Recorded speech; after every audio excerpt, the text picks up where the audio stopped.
life instead of death. Slumber cuddled up with your cousin under covers of best fucking intentions. Hissing grimace delivered clearer from mirror reflection. Up comes your hand from the lake and takes your neck flung down to the depths. Some funky and loaded, you float back to the top. God, luckily you notice. Reset button engaged, stay humble and focused. Maybe this time around you stay clear the hocus pocus. Don't externalize your enemies when entering your omens. The motion of souls does not discriminate. Assimilating emanations, inflammable levitations, symbols meant to give you sages. Infinitely instrumental gifts from their credential cases. Infiltrate this wicked men's assembled matrix. But await, I give them hell, heaven sent, but it'll wait. This mental brace when reaching the crescendo, spitting missiles aimed at rituals of imbeciles. Just typical, the simple plain, forbade insane and little brain. Faces of the general slain, grand ship with lizard veins. Entering apprentices, just listen for the mythic language scattered by the Elohim. Demon scientists of ancient folklore, the story changes. Void faces of politrics, living dangerous. Temples leaking on the battlefield, it's all the same to us. This angel dust culture couldn't save another soldier if we try. So we send them to the furnace and refurbish the earth with life.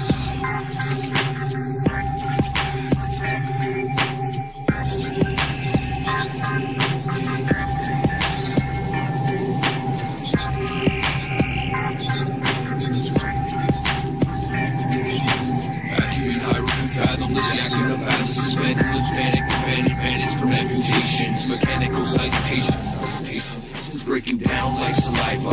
Nightlight for the Pied Piper, Sandman and the psilocybin cipher in the silence of quasars. Vacuum of brain form under rabbit's rule, the magical, maniacal, majestic mankind animal, assessing, analyzing, cool, calm, collecting artifacts of old, lead and gold, headed molded from the solar coats of comatose modern robots, so lost in soul oppression, stepping from the shadows of the Nephilim, begging for some melanin, vested best will sell it swift through elemental rifts and giving gifts from the conjured ones, channeling the travelers, practitioners are washed in blood, past the flood, a cocked the gun, the Holocaust has all been run its course, carnage bound carnivores, converge under the god of war, Orpheus just torn to bits by morbid men who forced the doors of our cathedrals, evil on assignment from ourselves. This koan suplex my sanity, just binding up the spells. If inglorious Satori is afforded, only time will tell. Time will tell. Altar of the dead son, dead son. Altar of the dead son, dead son. Altar of the dead son, dead son. Altar of the son, the altar of the dead son. Red rum.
Governments can't cover these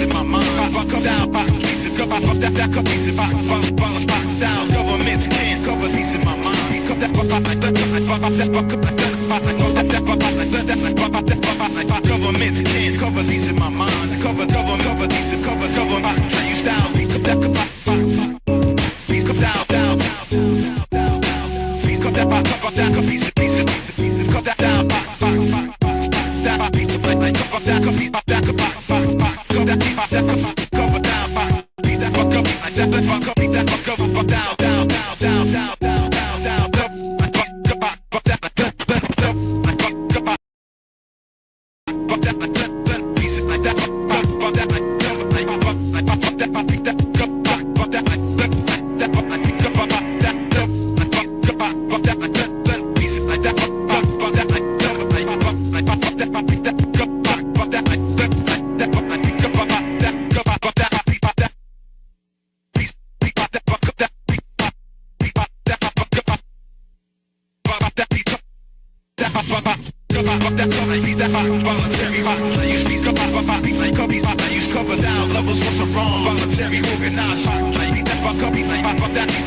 cover my violence, cover that beat, like we cover down, cover that like copy, like copies in my voluntary organized style. Levels what's wrong, like we fuck up that cover, like we fuck that cover, like we cover that violence, cover governments can't cover these in my mind.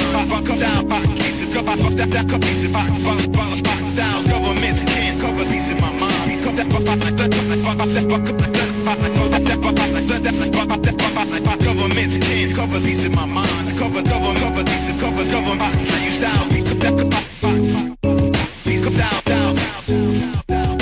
Please come that fuck that copies.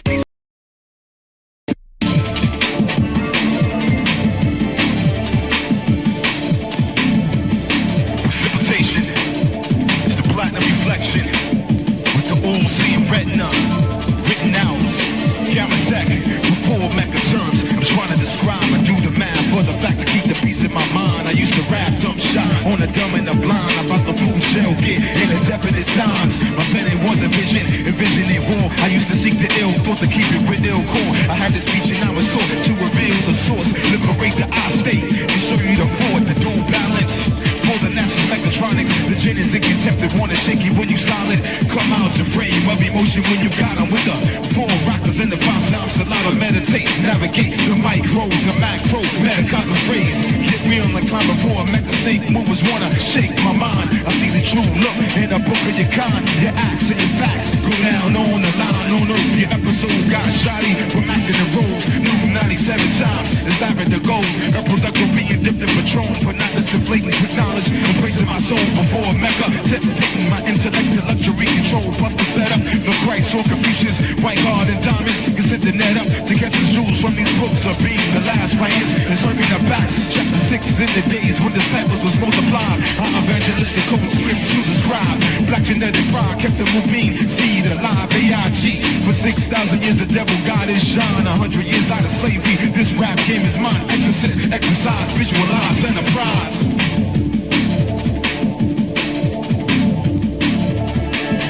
Precipitation is the platinum reflection with the all-seeing retina written out. Gamma tech, gamma ray. Never catch feelings for the job. Involve the movement with the order and evolve. Never attach or revolve before Mecca. I was studying the enemy sector, seeing the scepter, setting up the Babylon director. Forever my rawness is the ill black calculus. Encrypt God code on my DNA figure. And about this Caligula, new Rome drama side. The first flash of math will defy the supreme. Novocaine locked down on the 21st century. Betrayal of revelation inside your psychology. No Illuminati could kill the Asiatic body. Hot catch with before Mecca turnstile levels what's wrong. But for now, allow form and involuntary organized sorors. Set the alarm, I said it before. Satan dynasty killer. That was the government's can. I cover this, perfect the phrase, pull back. Be back the function, select the race, son, and avoid the abduction. Know the plus lesson, addressing the force of the cross. Brothers were hanging heads of Jesus from the neck, divorce. I'll get blast with no ledger foundation to rap. Or with the force guard head, and you still subject. They got the nerve to feel free. How you see, bring the forward force with the gradient vector. The ill thrill kill moves about the intellector. Invincible I am, civilize the man. New molecules of dual covert atomic plan. Time is away in the presence of war with the one self. I'll be real, I'll fix the triple line, 3 veils and 3 steals. Before Mecca, there was a base level range of understanding. After Mecca, my new circumference run is oneness. 97 made Hajj, retrieve my sword, slaying the hordes of rhyme boards and revealing the cause. Revealing the cause.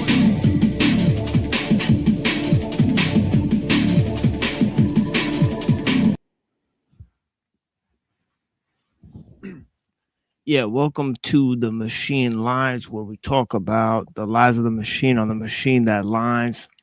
And yeah, the link is there in the chat. It is an open stream, open panel. You know, so acknowledge that. You know, we are only talking about a small range of issues here, right? And among those issues, right, we're bringing together a whole, you know, sort of conceptual framework that deals with the pre-Socratic philosophers, right, and the various philosophers, sages, right, and how their sort of philosophy descends from an understanding of nature, right?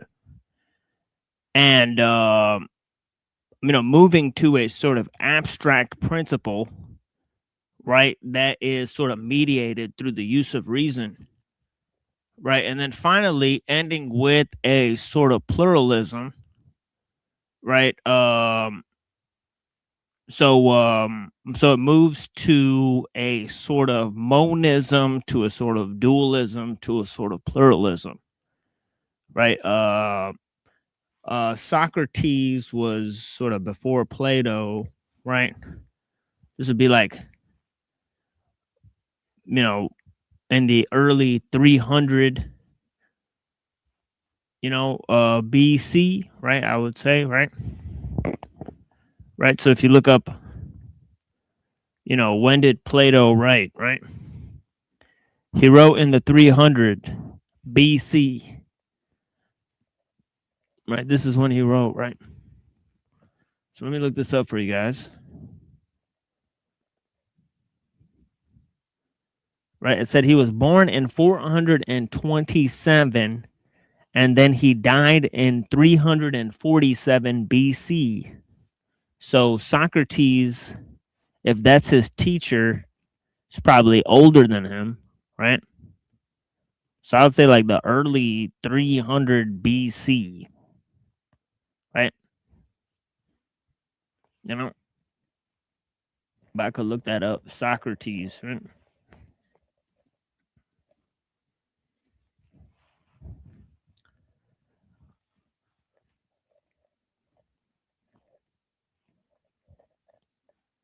So, oh yeah. Well, I guess Socrates died before Plato, right? So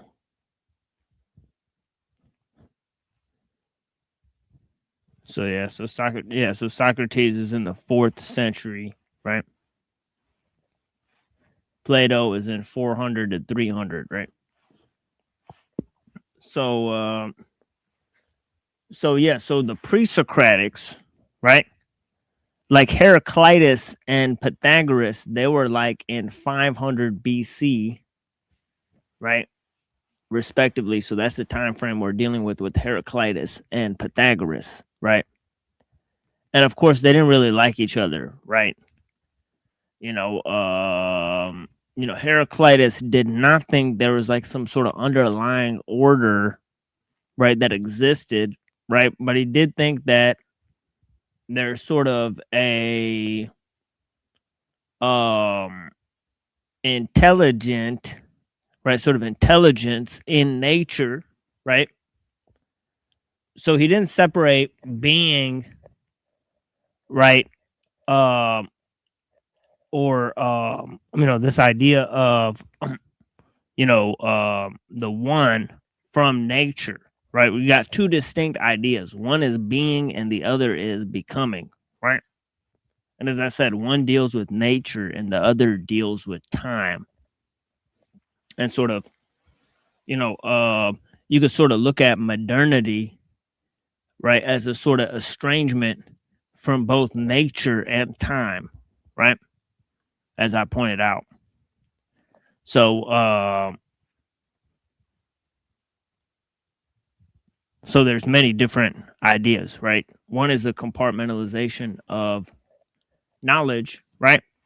Which has to do with the desacralization of knowledge, right? And sort of the idea that you could have knowledge for the sake of knowledge, right? So knowledge becomes separated from the understanding of nature and of the divine, and that leads us to the second thing, right? Which is the desacralization of nature. And that's even seen in the pre-Socratic philosophers, where there seems to be a concerted sort of desacralization of nature, right? Because they move this unifying or guiding principle further and further outside of nature. Okay. So this happens from, the sort of quasi dualism of Pythagoras, right? Where he says all things are ruled by numbers, right? And there's a sort of mathematical order behind creation, right? To the sort of sharp dualism of Plato, right? Right? Who said that meaning and all these things exist beyond nature, right?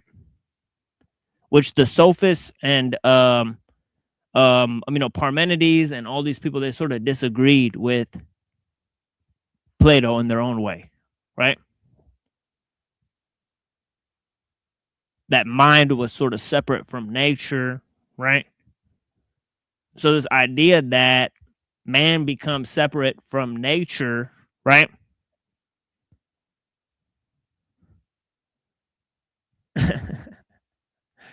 Yeah, you're with Pythagoras. Yeah, a lot of people are. Some good arguments, right? Some good arguments behind, Buddhism, right? Behind Taoism, right? Right. Okay. If you talk to an Orthodox Jew or Orthodox Christian or a traditional, Muslim of a Sunni or a Shia sect, right? There's good arguments, right? So, and I'm actually particularly moved by certain arguments, that the Buddhists, and Parmenides have laid forward, right? Sort of denying, that the nature of material existence, reifying that it's, exists more in the mind, and that mind is the true essence of reality, right? And all these sort of things, that there's no separation between mind and nature, right? Sort of, as our friend Buddha said, a non-emergence principle of mind, right? That's the sort of fancy way to say it, right? But, there could be a sort of hidden order behind things, a sort of quasi-dualism, right? As opposed to the sharp dualism of Plato,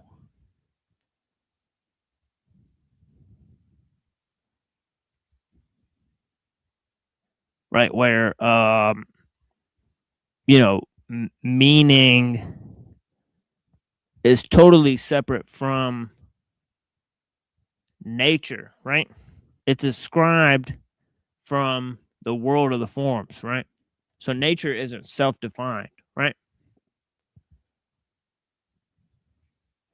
Right. Whereas, Parmenides said the possible and the actual, right, are actually one and the same, right? That there's no difference between,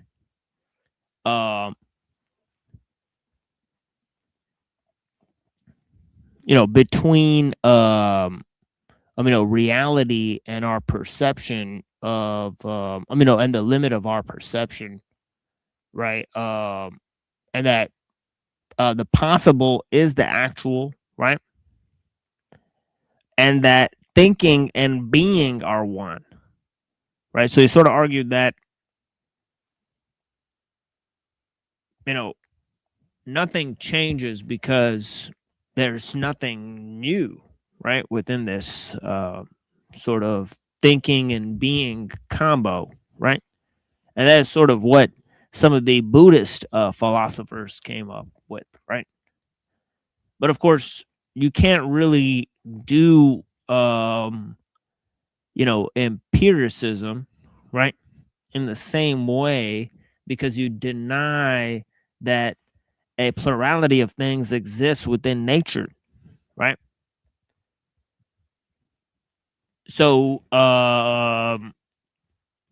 so it's interesting. So Plato did this move, right, where he sort of had to bridge being and becoming, right? Being and becoming. He bridged these two things together.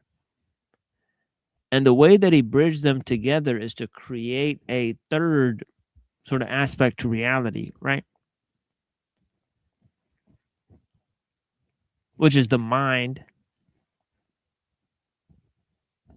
Okay, so there's this mathematical reality, which is a realm of being, and then there's nature, which is the realm of becoming, and what bridges them together is the demiurge, or the universal mind, that sort of attunes nature to the world of the forms, right? He's a universal source of the good. Okay. So Plato sort of merged being and becoming in his own way, right? Because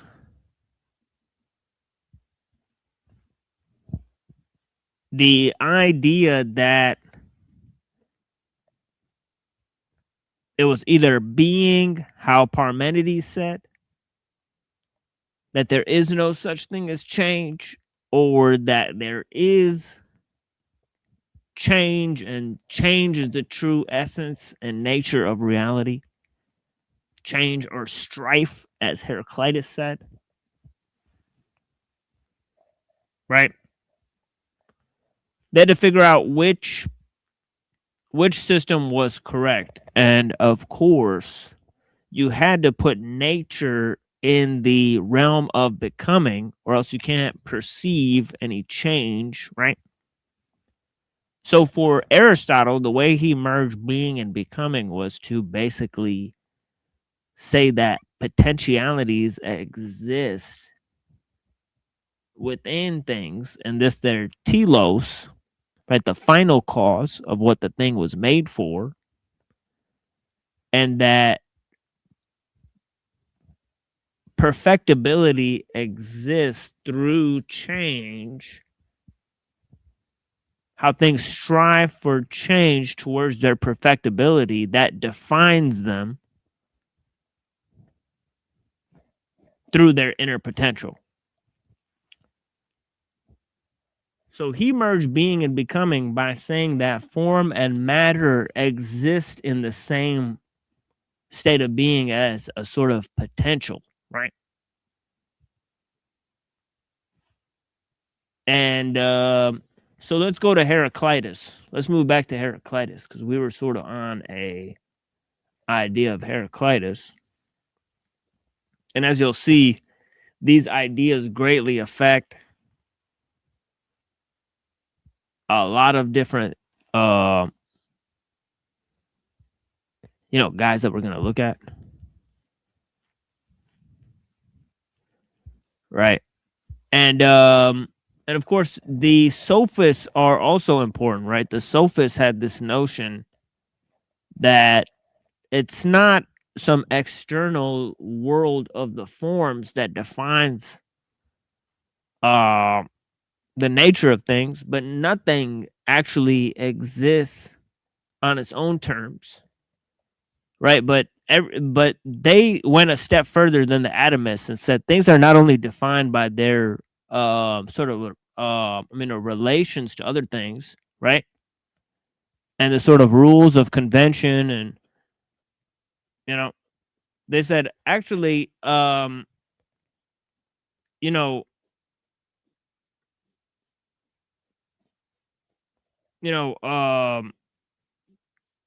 they said, well, things are defined by the way that language is constructed to shape reality. Right? So nothing exists on its own terms, but exists the way that we define it in relation to other things.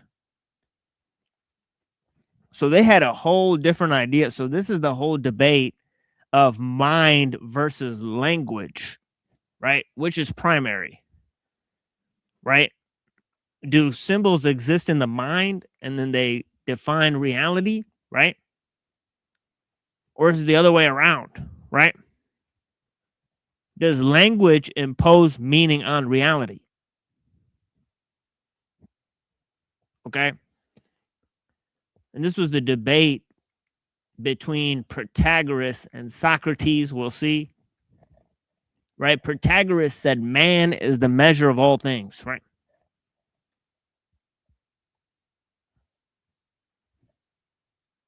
Man is the measure of all things. So he said that we sort of define ourselves. There's sort of a inner relationship, right, that sort of comprises our true purpose to sort of define, right, nature, right, or to measure and scope, what is there. So there's sort of as above, so below, right? But there's another idea of humanism that man gets to define himself.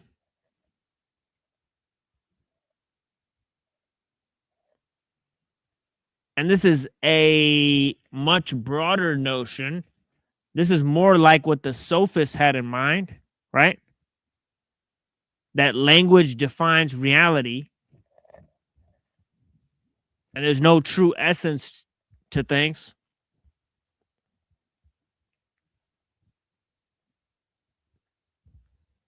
And as Wittgenstein said, he was sort of a neo-sophist, as I said.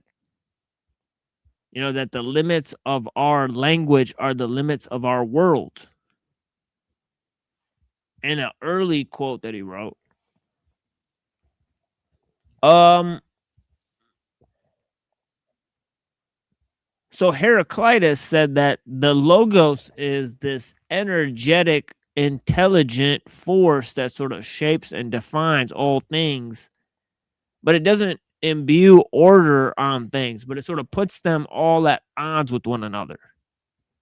By sort of churning in the furnace, right? Of this, as he says, all things are exchanged for the logos, right? Which he says is like a thunderbolt, which steers all things. So he was sort of the first to come up with these modern scientific concepts, right? Remember, it was, Thales said it was water, right? Then, then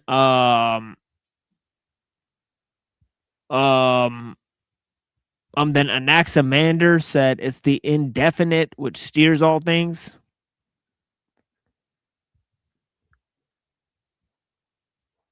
And then it was Anaximenes that said it was air,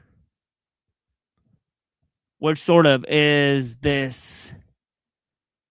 He kind of came up with this primitive notion of the four elements, how things are shaped into air and then exchanged for each other, right?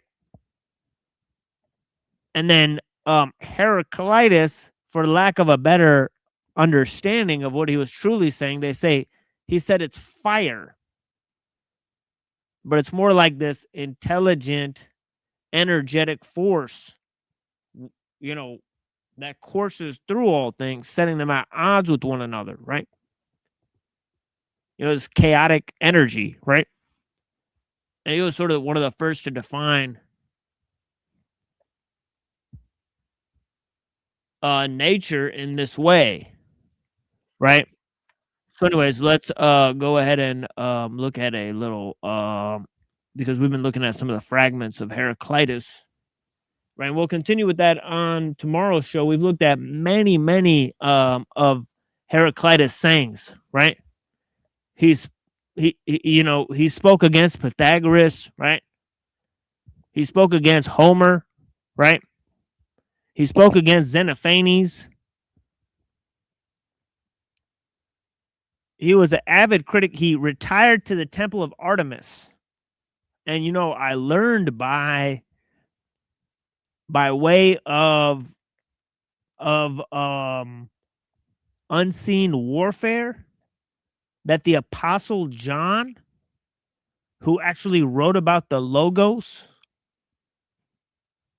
right? The Apostle John says, en arche kai hon logos.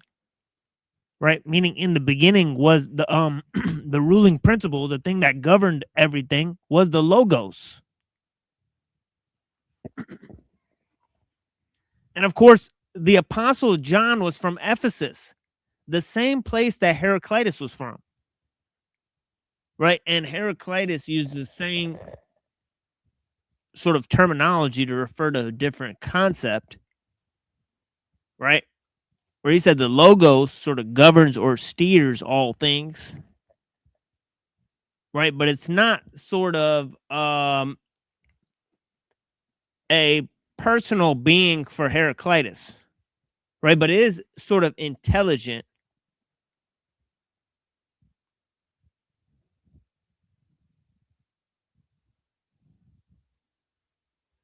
And I don't think he believed that nature was created, but that the logos, all things are exchanged within nature for this logos that steers all things since the very beginning, right?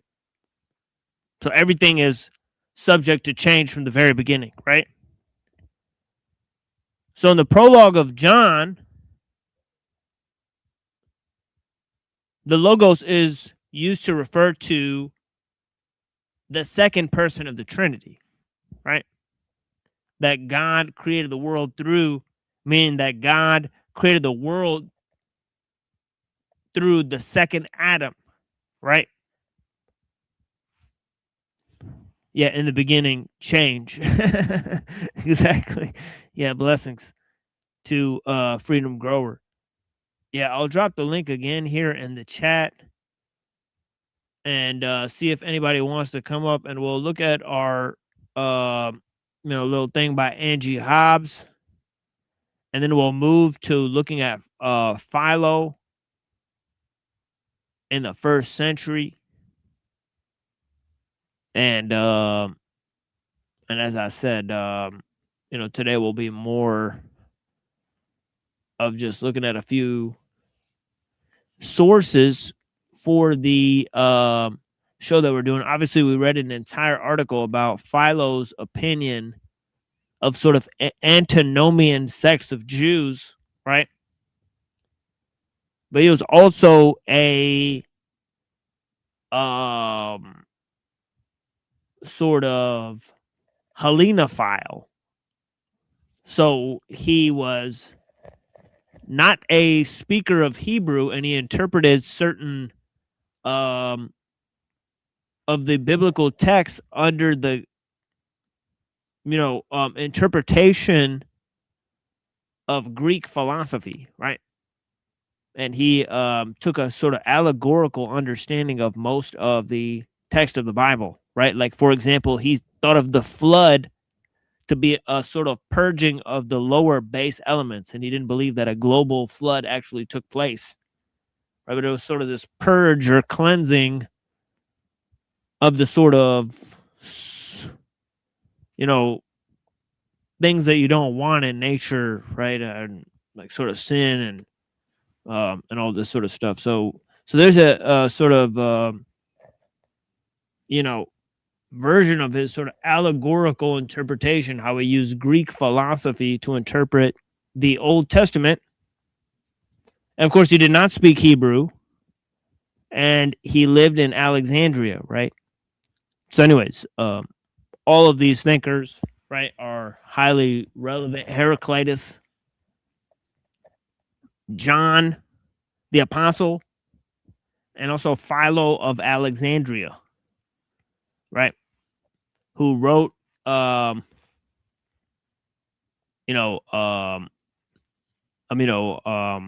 guess Heraclitus was from 500 BC, right? Philo was from the same time as Jesus, right, which is sort of 30 AD. Okay, and of course, John of Ephesus may have composed some of his writings around the same time, right? Supposing that, he was writing his account of when Jesus died and resurrected, right? As he writes in his gospel, right? This is what he says, right? And of course, he uses the same term as Heraclitus, the Logos, right? But anyways, there's a link in the chat. Blessings to Shadow Buddha. And yeah, blessings to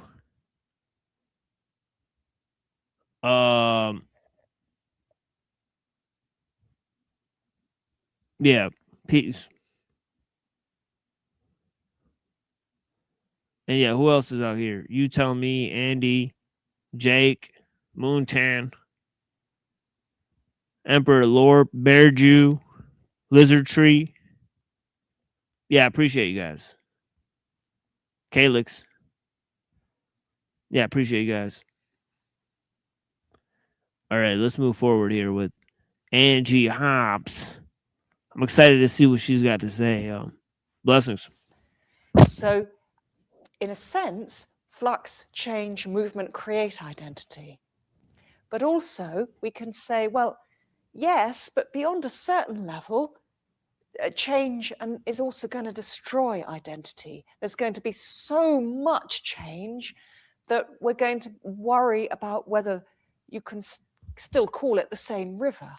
If, say, there was an enormous earthquake and the course of the river was really massively altered, or it was split up into separate tributaries, or bits of it were dammed up, would it still be the same river? Could you still call it by the same name? It's a real question. And we know that Heraclitus is interested in this question because he says, So she's saying that Heraclitus is both defining things through change, right? But also saying that, you know, change means that they are sort of definitionless. And he uses the sort of harmony of opposites and the sort of coincidence of opposites to sort of show that there's a inner strife within things, right? That sort of implodes or goes beyond meaning or definition, right? So what she's saying is, if something changes significantly, doesn't it go beyond definition? And don't if all things change without if all things change in nature, isn't everything in nature without definition or identity? Even though change in Heraclitus is what defines a thing, right? The way it changes, right? So she says in Heraclitus, things are defined by the way they change. Because remember, all of nature is in a state of becoming, and becoming is the nature of being, right? For Heraclitus, right? Yeah. Can I also briefly touch on how Deleuze is very close to Heraclitus in modern times? Like I know a bit of Deleuze from my friend. Yeah. So basically, for Deleuze, he's like a philosopher of immanence. Reality isn't best understood as stable substances that have properties, but as processes, relations, and power of becoming that happen on a plane of immanence. No higher realm of forms, no transcendental blueprint. On that plane, for Deleuze, he argues that difference is constitutive rather than identity. Identity is a result, like a temporary stabilization, while difference is what produces and drives things for Deleuze. This is why Deleuze talks about hey-sitieties. I think that comes from Dan Scotus. Hey-sitieties, he was influenced. Not enduring subjects or essences, but singular events and assemblages. A storm, a season, or blah, blah, defined by affects, thresholds, and relations rather than by who, what they are in the classical sense. Yeah, he was a realist. So they go like realist versus antinomians. I mean not antinomians, but nominalists. Right, sorry. Extreme nominalist. Yeah, extreme nominalist. Yeah. So usually this is a debate between Duns Scotus and William of Ockham. Historically. Right, those would be the two proponents, of realism and nominalism, respectively. Right, But yeah, it's pretty interesting Yeah, debate. I'm almost done. But the Yeah, thing go is ahead. about Deleuze is that he also argues for a virtual, not imaginary or unreal. The virtual is not imaginary or unreal, but a real field of potentials, tendencies, and differential relations that can be actualized in multiple ways. So actual things are the unfolding or actualization of virtual structures, but not as a simple copy. The unfolding is creative, producing novelty and diversion. In that sense, Deleuze can look like a modern Heraclitus. Both emphasize becoming, flows, and the idea that stability is secondary to change. But where Heraclitus is often read as emphasizing flux governed by a kind of ordering principle, often discussed as logos, and the strife discord that structures change, Deleuze radicalizes the point. The order is not an external rule, and identity is not the anchor. What's fundamental is the self-differentiating field, the virtual, that continuously expresses itself in events, haecieties, on an immanent plane. So Deleuze is like a mix of Heraclitus and Spinoza. I don't really agree though, but I was just saying that it's still going on. Also I think Alfred North Whitehead is closer to Heraclitus. Those two process philosophers. Yeah, sorry for derailing. I just want to. No, it's all good. I'm just trying to look up some of this concept, Hakeitas, or Yeah, by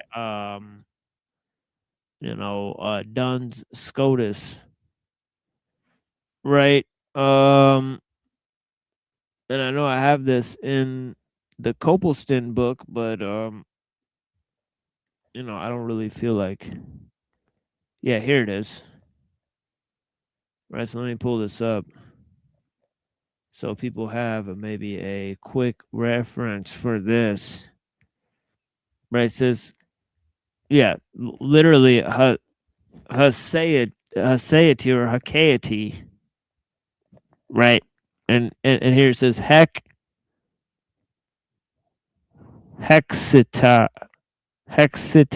right? So, or thisness, right? First coined by Duns Scotus, right? The individualizing difference between a person and the concept Socrates, a specific person.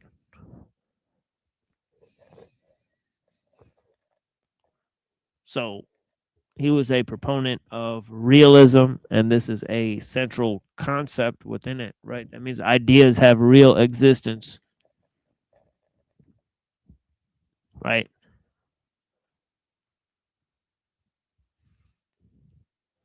Whereas the nominalists said that actually ideas are defined by the way they appear in nature, right? They're aggregates of the way they appear in nature, right? So you can take all the aggregates of a thing and turn it into the concept of that thing, right? But that concept does not have real existence. So there's a medieval debate in philosophy that was then later, huge for, the debate between, this whole concept of, is it the mind that defines reality, or is it words that define reality and the way we use language? Anyways, let's move to this video here.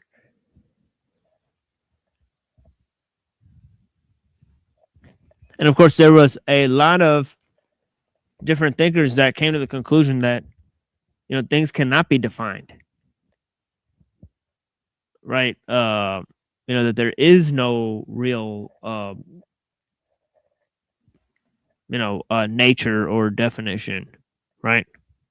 And of course, that is kind of what the sophists used to justify their idea that words are beyond these forms or essences, right? That it's how we want to ascribe meaning to a thing that really defines it. So yeah, step and we do not step into the same rivers. And actually, that quote goes on to say, we are and we are not.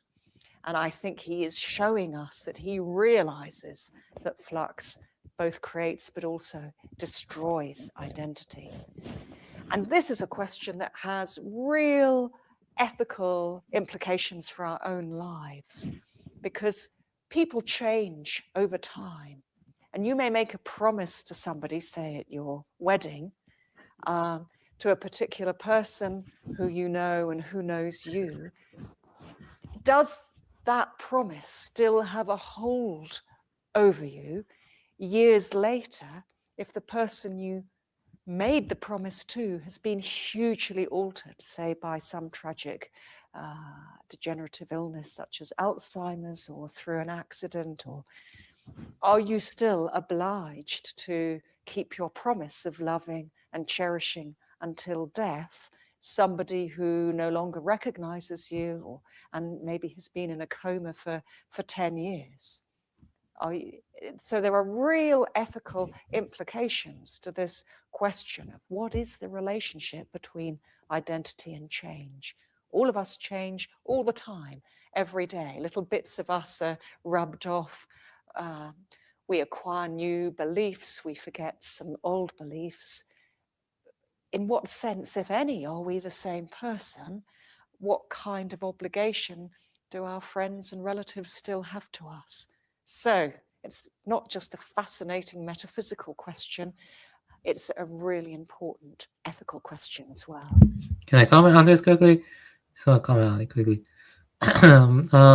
Would you say that Heraclitus was an essentialist? Is the view that things possess a fixed underlying essence that determines what they are and grounds their identity across change.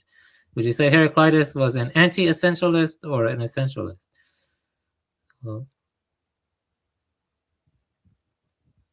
I think that's gonna be a no for both Parmenides and Heraclitus. Yeah, it's a no for Deleuze also. Yeah, I actually do not like Deleuze's politics. I do not like his politics, but his metaphysics can be interesting. It's very close to Heraclitus, though. It just feels like a repetition of Heraclitus. Yeah, because see, things either everything is defined by change, right, or nothing changes, right? So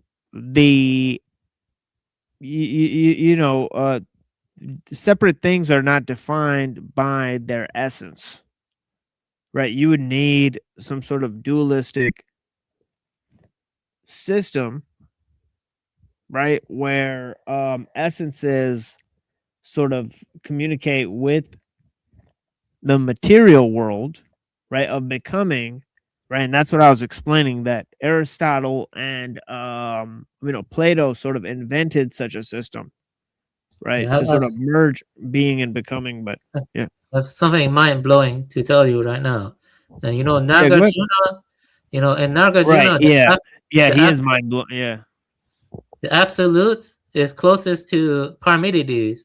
Well, right. The conventional is closer to Heraclitus, but they're both empty because they're both anti-essentialists. They both lack essence. Does that make sense? Right. Yeah. So I think the Buddhists and also the sophists would also agree, right, that there's actually no separation, right, between essence and existence. Okay. And basically most of the philosophers that put nature in the realm of becoming, right, they fall into this, except for Heraclitus. He moves past it because he says, well, nature is essentially just one thing, but that one thing is defined by change, right, as we have continuously pointed out, right, that becoming is the nature of reality, right? So yeah, so let's see some more of this, because she's gonna flush more of it out, and of course, we may stop looking at this tomorrow, obviously, right? When we actually pull out some of the fragments, right, from Heraclitus, right, that we've been looking at, right? And yeah, so we have hundreds of them at this point. So yeah. Both these themes of relativism and flux are fantastically embodied in another of Heraclitus's central ideas, which is the idea of fire, the importance of fire. So there are all sorts of quotes in which fire plays a central role. The cosmos always was and is and shall be an ever-living fire, kindling in measures and going out in measures, he writes. And also, all things are in exchange for fire, and fire for all things, as gold is for goods, and goods for gold. And the thunderbolt steers all things. Now, what does he mean by fire here? Is he referring to it as a kind of material entity? Does he think that fire is literally the basic stuff of the cosmos? As, for instance, Thales and the first pre-Socratic thought that the cosmos was basically comprised of water. Yeah, I think that is kind of what he's saying. He's saying that, that maybe there's like this sort of, because he says all things are exchanged for the logos, and he says it's sort of like this, fire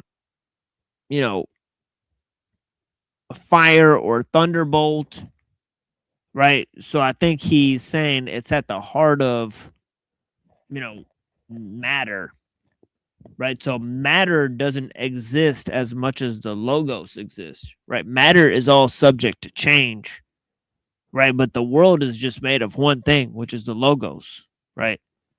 So I think he is saying it's matter, just the way Thales was saying that all things are full of gods, right? He's saying this divine sort of substance courses through all things. And yeah, so. And Anaximenes wrote that air is the basic constituent of the cosmos. Is that what Heraclitus is doing? Or is fire supposed to be a kind of metaphor for all sorts of other ideas in his thought? Or both? It could be both. Because just think how perfectly fire embodies so many of his central themes.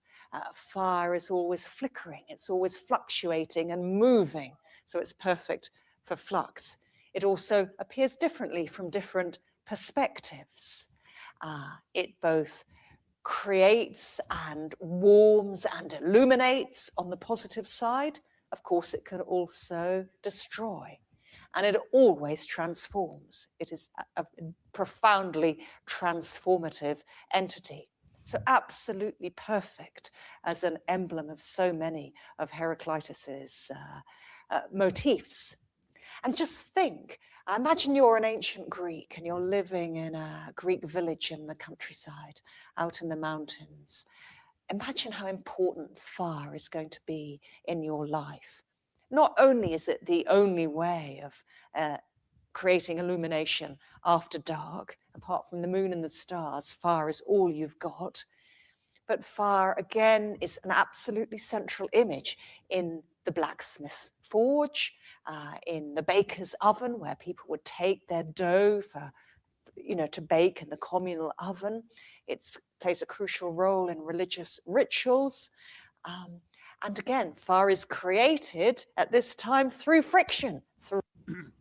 That's another thing we've discussed, is the Zoroastrian notion of this sacred fire, right? And of course, they had this in their temples, right? So they sort of prayed to the sacred fire, and this could have some relation to Heraclitus, since he rejected the religion of the Greeks, right? And as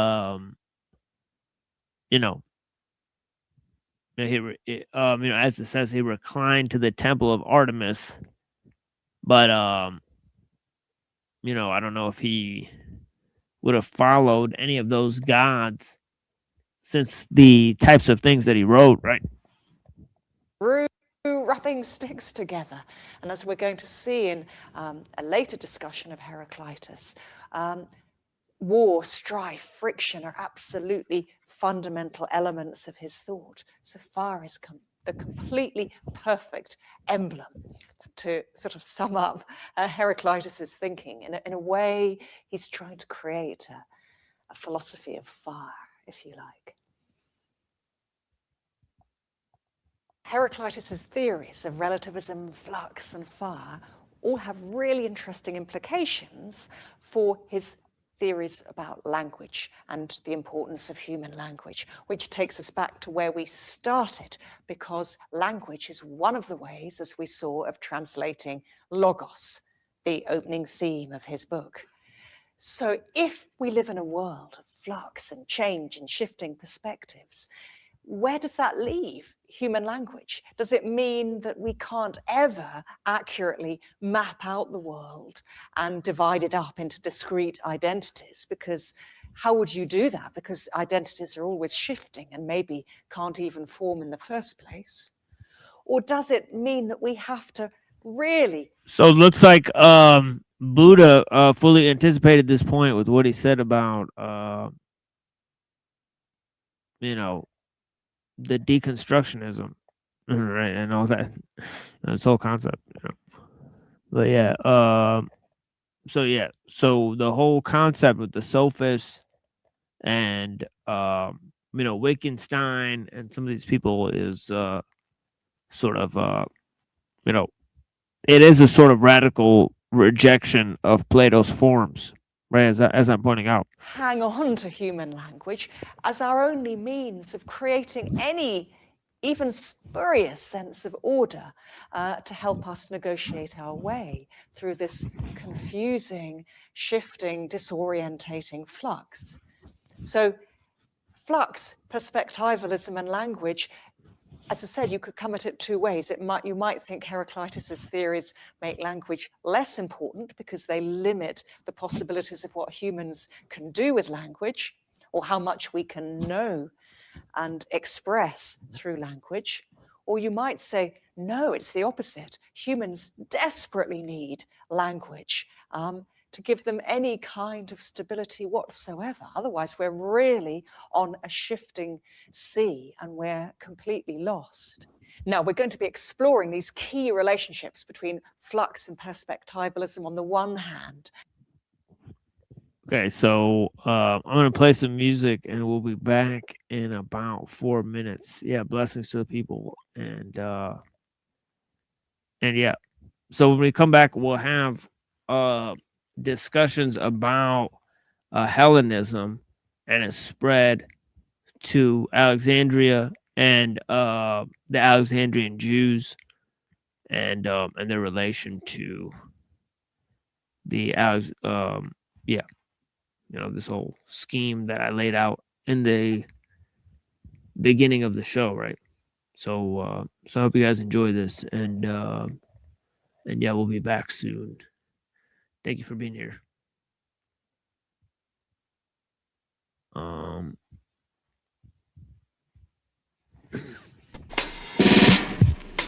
Welcome to counseling for the poetically impaired. You will need to facilitate, embarrass, and rehabilitate. It's cold that I contact my convoluted constituents. Come on, cop.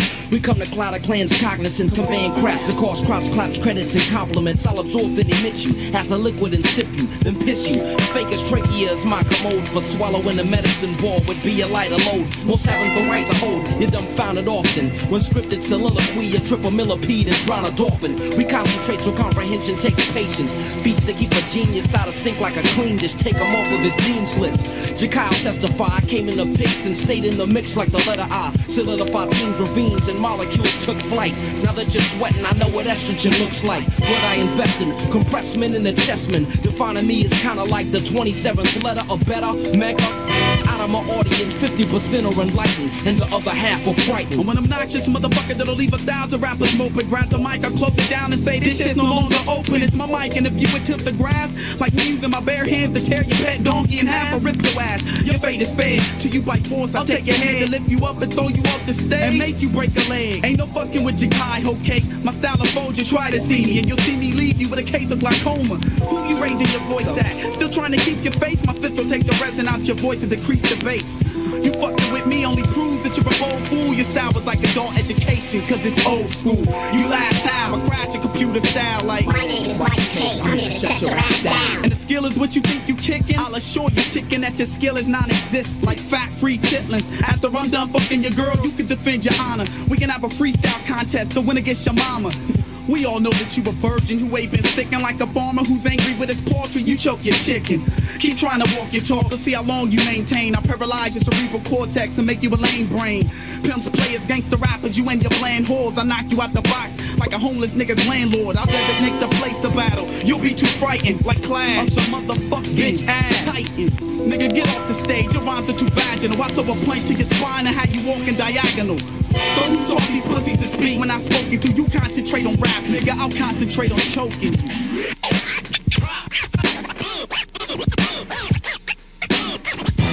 Galaxy switch, angles and flick, bang and wrong, brains are sprung, singles and scripts to take, beat the plate, distributed, prohibited to radio play. Green sword cell, matter confirmed, scattered from herb, shattered and blurred, blistering skin, listening in, echoes ricochet, exoskeletons for eons. They misled, they misfed, and fed misinformation, and instead of despair, we sell others each, and others teach. This shit malaki, this copy, flip the bitch to floppy, and marketed to cut the major artery and main muscle. My brain's hustled awkward axial, orthodoxy, sort of mingled, soaring choppy. You can't duplicate space, except what's in your own span, my nigga. Control what's in your own space, ship shaped into something usually distasteful. Chemicals involved dissolve and usually make your face full. Chronically phonic speller, psychics talk like they've seen this page. Evade, drop the mic, leave the stage, collapse when my traps are set. But we'll make an exchange. Will I catch right? You can catch your breath. Megahertz, and I ain't let a word for omnipotence. Your special brand of bullshit got me open to dish you and whoever you're close with. Your label's interested? Okay, but I got demands. I want the ocean. Then you throw off the highest cliff in Congress to pass laws that every woman's buy this shit. When contact with Einstein was made, I provided wins. While you got the mental strength of 5 minus 6. Everything I've learned, I apply to this. So unless you've had a brain transplant with me, don't try and dish. Don't bite my shit, turn and claim the type on my click. Only thing we got in common is we're both ride my dick. And not until now have I seen such a strange kind, so full of confidence and so full of shit at the same time. Give me the deck, fuck one of your cards. I want you to fuck up so I can tell you how stupid you are.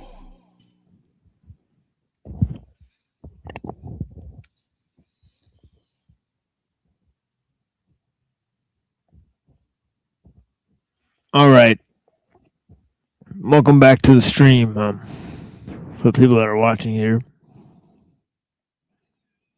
And before going on, I want to just say there's something very Heraclitean about fungal networks, and even Deleuze got that. He called it rhizomatic, like the way they form connections, the hyphae, and the way they're all fluid and constantly forming new kinds of symbiotic interactions. It does feel very Heraclitean. I just wanted to remark on that before moving on.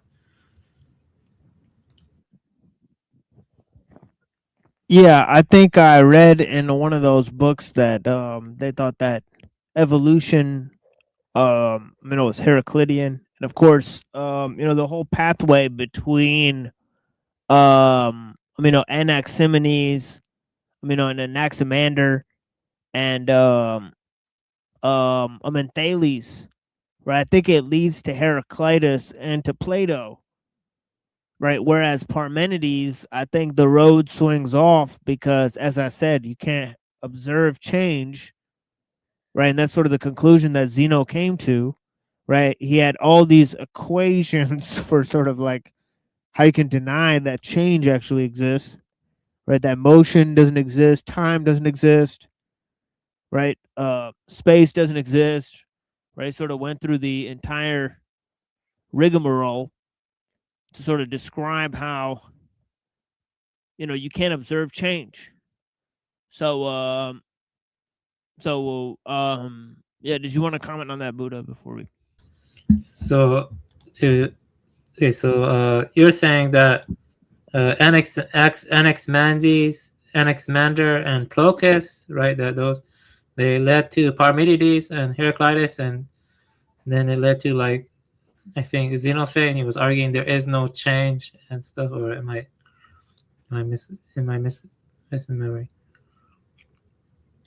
Yeah. Yeah. I'm sorry about that. Yeah, not Proclus, someone else. Well, you said Annex. No, I'm saying that the whole idea that nature is subject to change, right, because of some sort of guiding principle, right, like for Anaximenes, it was the indefinite, and remember he said that animals change into humans, right? He had this sort of notion of proto-evolution, right? So he's saying that everything changes, right, in nature, right, and so I'm saying that this is obviously more Heraclitean than Parmenides' idea that nothing changes in nature, right? He said everything is being but not becoming, right? Yeah, that makes sense. Yeah. And then Zeno, right, proceeded to deny movement, deny space, deny time, all these things, right? So all of these philosophers, right, like Gorgias, right, Plato, they're all denying Parmenides, right? They're saying, no, actually nature is becoming, it's not being, right? So yeah, that makes sense. Yeah, that makes sense what you're saying. Yeah. So all these ideas, right, they spread through Plato and Aristotle, right? Because they built schools, right? And Philip of Macedon sort of conquered Athens and set up the statue of Aristotle there. So these teachings spread all the way to Egypt, right? And of course, the Alexandrian Jews had become ensconced within these ideas, right? As I said, right? Philo was sort of using these ideas and concepts in a totally new way, right? To sort of reinterpret the Bible and its teachings. Okay, let me move to this Abramson. And we got another guest, Blessings. Yo.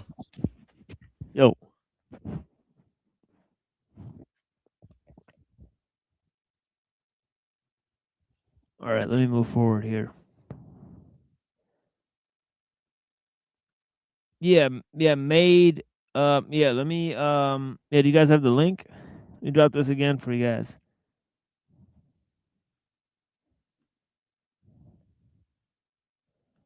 Let me drop the link again in the chat.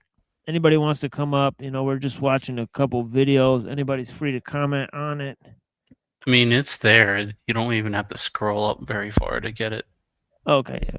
It's all good. Let me not go ahead and do that. Oh, we got Freedom Grower, Blessings. Yeah, thank you for joining. Yeah, I appreciate you. Yeah, what's going on? Yeah. So I want to just say, Gorgias, he argues that he dissolved ontology altogether by arguing that nothing is, or if it is, it cannot be known or spoken. Gorgias, right? Yeah. He's a strange guy. Well, he says that sort of words define logos, right? So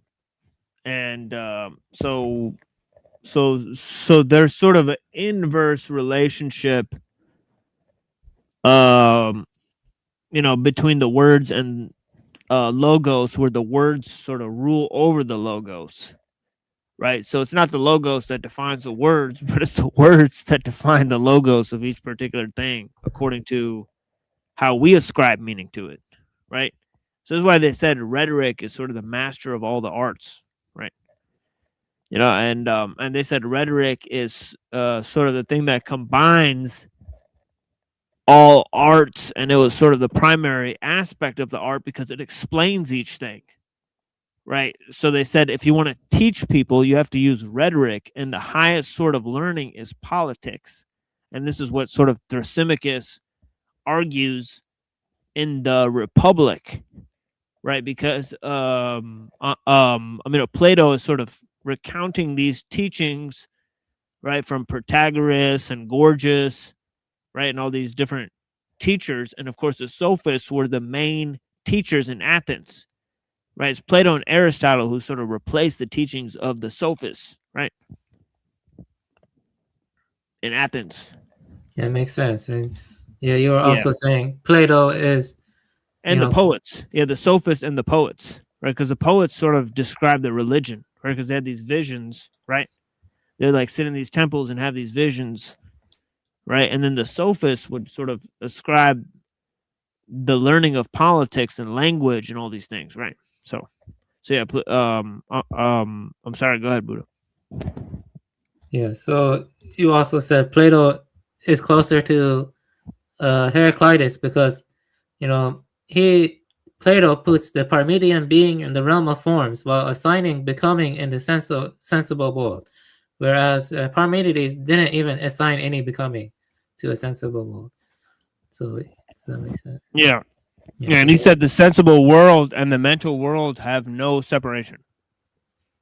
Right, so he said like the world of ideas and the world of like matter, like there's no separation between those two things. He just said like, ideas are contained within matter and vice versa. Plato said that? No, that's Parmenides. Yeah, Parmenides. Yeah, Parmenides said there's no separation. Yeah, I got that. Yeah, I got confused. That makes sense. Yeah, Plato said the ideas exist there is a separation. Yeah, Plato's beyond reality and define reality, right? So, not define reality. They are reality, but they define nature, right? So there's a separation between ideas and nature, right? Let me not use the word reality there. Yeah, I got you. Yeah. So yeah, in a sense, Parmenides' philosophy has no room for improvement whatsoever. So it's perfect.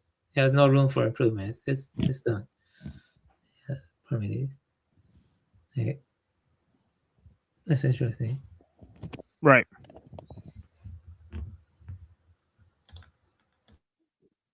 And that's why, similar to the sophists, he focused on the laws. Right? He said, look, we should just focus on politics if there's no reason to like work out metaphysics, because nature is just one, it doesn't change, right? We just deal with what is. Right? Right, it's kind of like that. But yeah. Topics. That's really where he's coming from. Okay, questions, arguments to this point, please. So that's not really so unusual. For instance, if you go to Israel, you see the ancient synagogue, for instance, in Sepphoria. Notice that the mosaic contains many elements of Greek mythology as well as the traditional Jewish. So he's saying in Sepphoria, it's not strange to see a synagogue that has both Greek and Jewish elements. This is not strange because, as I recounted before, Sepphoria was a city that was built by Herod the Great, right? So Herod was a sort of Romanized Jew, right? Okay, he was a Jew, but as is told in the Gospels, the Romans kind of put him in charge, right? He was sort of more subservient to the Romans than the Jews sometimes You know, so as the story goes, right? But For instance, the name Alexander itself has a very long, rich history. I mean, even to the so-called Yiddish sender, where you hear children being called sender. Absolutely. And it's been popular for thousands of years. Some of my- to use the name Alexander. Some of my best friends have named their kids Alexander. Exactly. There you go. Yeah. So, and even if you go back to the Talmud, you see, a kind of dichotomy there. There's great affection and yet great condemnation of Hellenism. So it's kind of a conflicted sensibility, really. I agree with you completely. A lot of the archaeological evidence, the Dura Europos synagogue, for example, even has nudes in it, like Greek-style nudes on the walls. Can you imagine that? Like, for example, they have this big scene. I could show you if I get out of this program, but they have the scene of Moses' rescue from the Nile. And Bat Paro and all of her maidens are there completely in the nude, standing on the shoreline, and she's in the water. And you wonder, that would not fly in most synagogues today, I think. But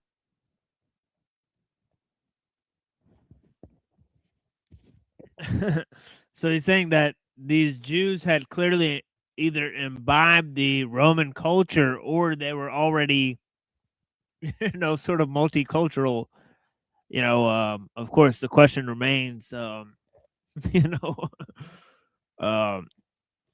yeah, but he's saying that many Jews named their kids after Alexander the Great, and they had nudes in their synagogues, right?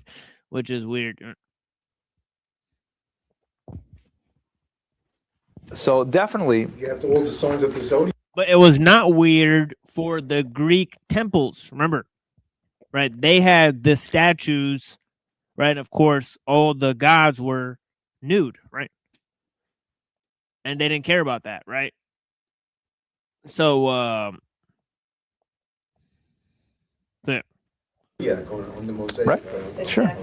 So, but the idea, though, it's, if you can imagine, if we can put this into what's the dichotomy here? What's the problem is, if you can imagine a prominent Jewish writer today, for example, borrowing very freely from Christian norms, speaking with Christian idiom of the Epiphany and of the Immaculate Conception and language like that.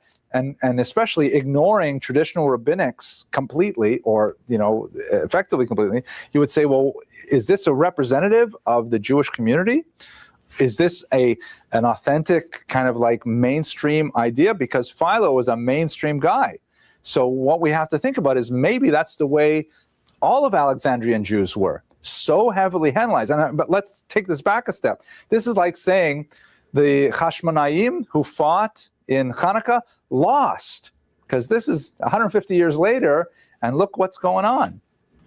This is not, the story that we get in day school where the Hashmonaim won, and therefore we're all ideologically pure Jews. But in reality, we see that Hellenism is going quite deep. Okay, let's go a little further. So what's fascinating to me as well is who exactly is reading Philo? Like, he kept writing and writing and writing, unless he was independently wealthy and he could afford to write things that nobody else read, which is probably the case, but nevertheless, we have to assume he had some readership. Who exactly is reading and appreciating his materials? It wouldn't be traditional Pharisaic rabbis, because they would object to so much stuff that's in Philo. It must be that he had a large audience of committed Jews who were not rabbinic in nature. Committed Jews who were more interested in Greek thought and Greek methodology than they were in traditional Judaism. And they're very comfortable in their Judaism expressed in this manner. This should sound, I think, a lot like contemporary America, where there are a lot of Jews, the majority of Jews, who are extremely happy to have Judaism packaged for them in an American format. As long as it is, like it sounds American and it fits with what I watch on television and read in the newspapers, then it makes sense. The moment that it veers away from dominant American culture, maybe that's too much. That's too Jewish, as it were. So it must be that there was a huge population of people who appreciated this. And as we mentioned a second ago, you know, the Hanukkah dichotomy, I wonder how they read the Hanukkah story. I wonder how they dealt with that, because for them, that would have been intolerable, I think, in terms of the challenge to their identity. Let's have a look at some of the more historical aspects of Philo that I think should be useful for us in seeing how it plays out in the larger context. The most important Jewish event in Alexandria, based on the limited data that we have, was a horrible pogrom that occurred in the year 38. The origins of the pogrom are rather complex. So there was a governor in Alexandria, a Roman governor named Flaccus, and he was appointed by a previous emperor. And then when a new emperor came, Caligula, the famously cruel Caligula, came to power, he apparently had 3 of Flaccus's close friends executed, which was, you know, and by the way, this is entirely based on Philo's account. We don't have any other sources of this except for what Philo says and then what Josephus later repeats. Josephus was a horrible plagiarizer, so we don't know if he had anything original to say or even to critically evaluate Philo's account. He may have just included it wholesale, but it is, you know, basically upheld by Josephus for what that's worth. So Flaccus became very despondent, and in Philo's account, he really wasn't interested in governing the city well. So a few years later, in the year 38, Agrippa I was appointed the ruler of Judea, and he was appointed in Rome, and he made his way back from Rome, and he stopped in Alexandria. So here you have a Jewish king, one of the Herodian kings, stopping in Alexandria, and there's a certain amount of tension between the various ethnicities in that city. Someone told Flaccus. Yeah, I think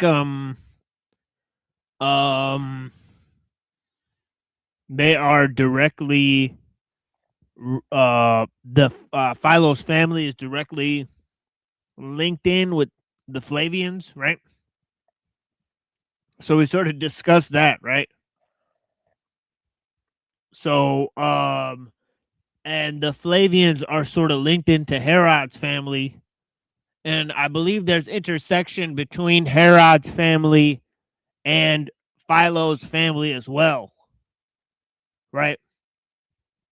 Through this character Bernice, I think, who like calls for the head of John the Baptist, right? So this is important sort of historical insight of a sort of weird figure that ties together a lot of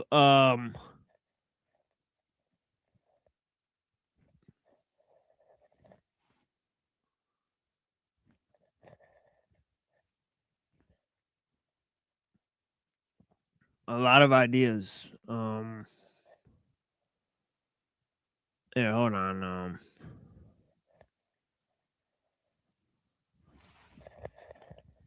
Let me see this.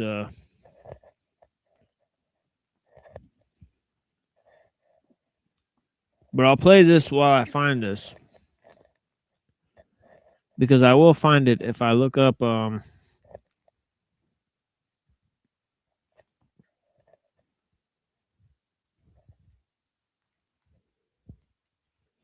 Yeah, so it says that he had business connections with Agrippa.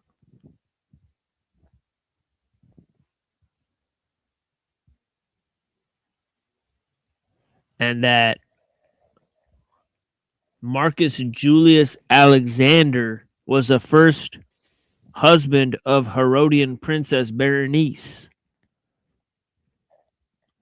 And it says Tiberius had a younger brother named Marcus Julius Alexander. Right, so Philo's family was married into the Herodians. You know. So this is a thing that happened. Okay, so they were like married into the Roman elites. Right? that Agrippa was a rival to him. I mean, they are neighboring regions, Egypt and Israel, and so Flaccus did not want to, outright disrespect Agrippa, but he certainly was prepared to condone public disrespect. So the hoi polloi, or the masses, they had a certain amount of anti-Semitic activity, which consisted at first of basically the mounting of satirical plays ridiculing Agrippa, which were, popular fodder for entertainment. I guess if you translate that into 21st century terms, that would be kind of like New York Daily Post big headlines kind of thing that would, offend people. But it got worse and worse and then they began to desecrate synagogues. Specifically, some of the Egyptians wanted to place busts of Caligula in the Jewish synagogues, and that was already too much for the Jews. Flaccus, throughout all this, tolerates the maltreatment of their royal guest. And when the population saw, again, Philo's account, when the population saw that there would be no punishment forthcoming, this eventually escalated into violence, into massive attacks on the Jewish population. And some of the soldiers were, in fact, involved in this as well. Everything really devolved from that point. Violence continued for a few days. However, it came to an end a few months later when the Jews complained to the emperor. And of course, things take a while. News has to travel with the speed of boats and so on. They complained to Caligula, and this was guaranteed to get his attention. They were unable to send their birthday greetings to the emperor on time because of the violence that they were enduring in Alexandria.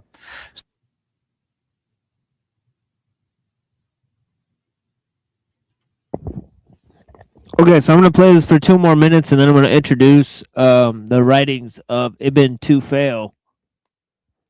And let me pull this up for you guys so you guys can see. Yeah. Which translation of Ibn Tufayl do you recommend? I think I may have asked that. I'll send you the Simon Ockley, the old one.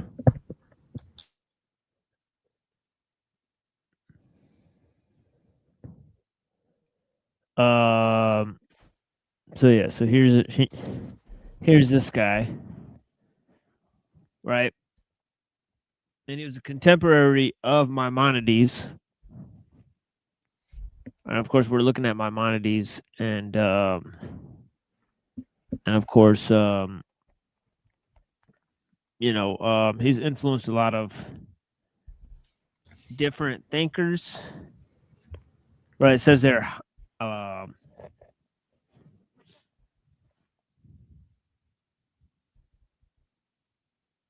That a lot of the state of nature ideas,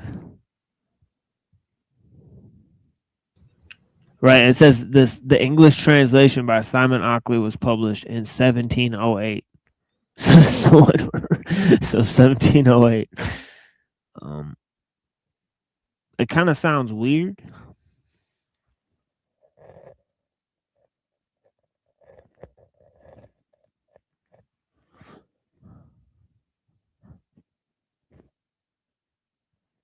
But yeah, so the novel is thought to have inspired the concept of tabula rasa and John Locke.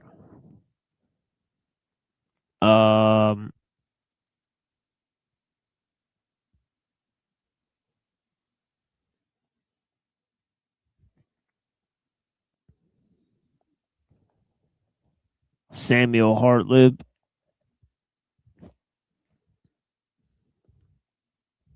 And George Keith, these Kabbalists. Leibniz, of course. But yeah, the state of nature debate from Robinson Crusoe to Rousseau. And of course, Locke and Marx and all those guys used it for their political theory. They talked about human nature. And they thought maybe it's more useful to define what human nature is than to define the nature of existence. And so they were, as I pointed out, they're more in agreement with the sophists that we had to define, politics and human relations before we went and tried to define, metaphysics, right? You know about the poet Al-Marari? What do you think about Al-Marari? He was kind of a strange guy. You know what I'm talking about? No. You don't know what I'm talking about? Oh, he was a blind Arab who Interesting. yeah, he was a blind Arab who had a very close connection to animals, but he was actually I don't know if he was atheist, but he was kind of like, he mocked the Zoroastrians, he mocked the Muslims, he mocked Christians, but he was blind and he had a very strange, close attachment to animals. I read some of his poetry before. He was an interesting guy. I can show you his Wikipedia too. Like he thought being blind did not bring greater wisdom. He thought it was just here. His stuff is interesting too. I mean, I don't agree with him on everything, but I think he was an interesting poet. Let me see here. Let me just share it here. Yeah, here we go.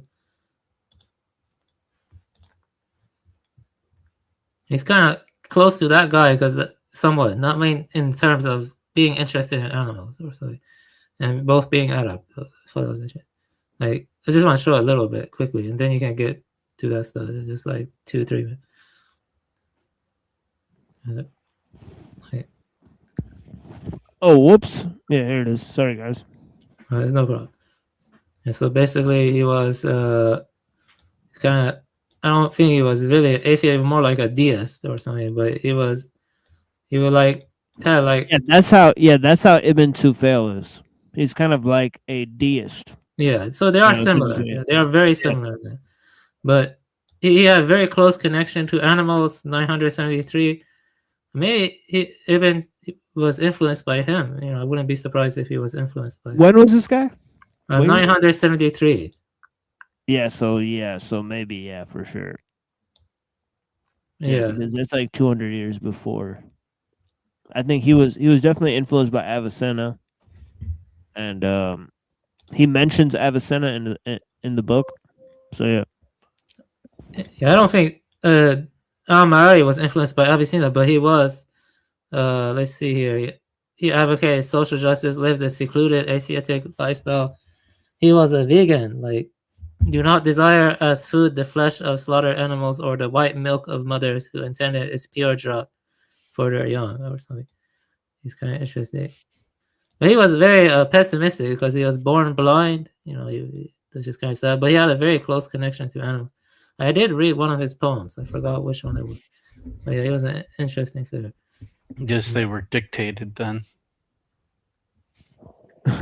Yeah, that's right. Yeah, because he was blind. Yeah. So yeah, that's probably was dictated. Yeah.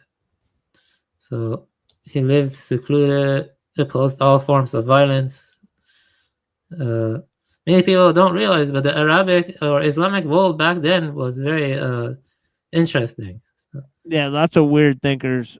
Yeah. Lots of people who rejected Islam that just like wrote tons of books, and just like they got to a high place in Islamic society, pretty much. So it's weird. Like, as long as you like produce books and like had a job, they kind of just let you stay there. Yeah. I just wanted to show him because maybe he was influenced. But I think I remember reading one part where, even though he was blind, he was like touching the animal, or he could hear it. He had said some things that were reminiscent of Pythagoras to some extent. Like, you remember he mentioned Pythagoras about the dog and he being beat, and he says, "Oh, stop beating that dog! I can hear my friend in the dog." Remember that, or something? Right. Yeah. So maybe it was influenced, kind of similar things to that sort of. Yeah, I did read one of his poems. So yeah, sorry for interrupting. Yeah, continue with Ibn Taqqa, I think. Ibn Ibn Tawfal. Yeah, Ibn Tawfal. Yeah. Yeah, I mean, I'm not sure how they would have said it in Andalusian, or like back then they had it's like Spanish, Arabic, So that's gone on for like several hundred years, right? Andalus. They Andalus.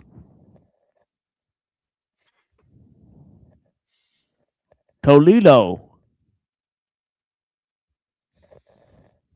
Oh, is that Spain? Yeah, and look at this guy. Ibn Rushd, Latinized as Averroes, was an Andalusian polymath and jurist. And it says here that he recommended Ibn Rushd as his own future successor. And it says Ibn Tufayl then inspired him to write his famous Aristotelian commentaries. Abu Bakr Ibn Tufayl summoned me one day and told me that he had heard the commander of the faithful complaining about the disjointedness of Aristotle's mode of expression, or that of the translators, and the resultant obscurity of his intentions. He said that if someone took on these books who could summarize them and clarify their aims. So he said, Ibn Tufayl told me, you do it. You do it.